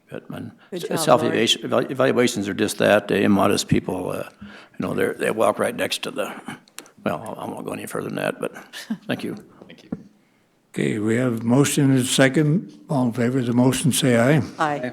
Opposed? Motion carried. Jay? Chairman, I do have just 2 very brief, one contractual, one litigation, a matter that I would like to go into executive session for.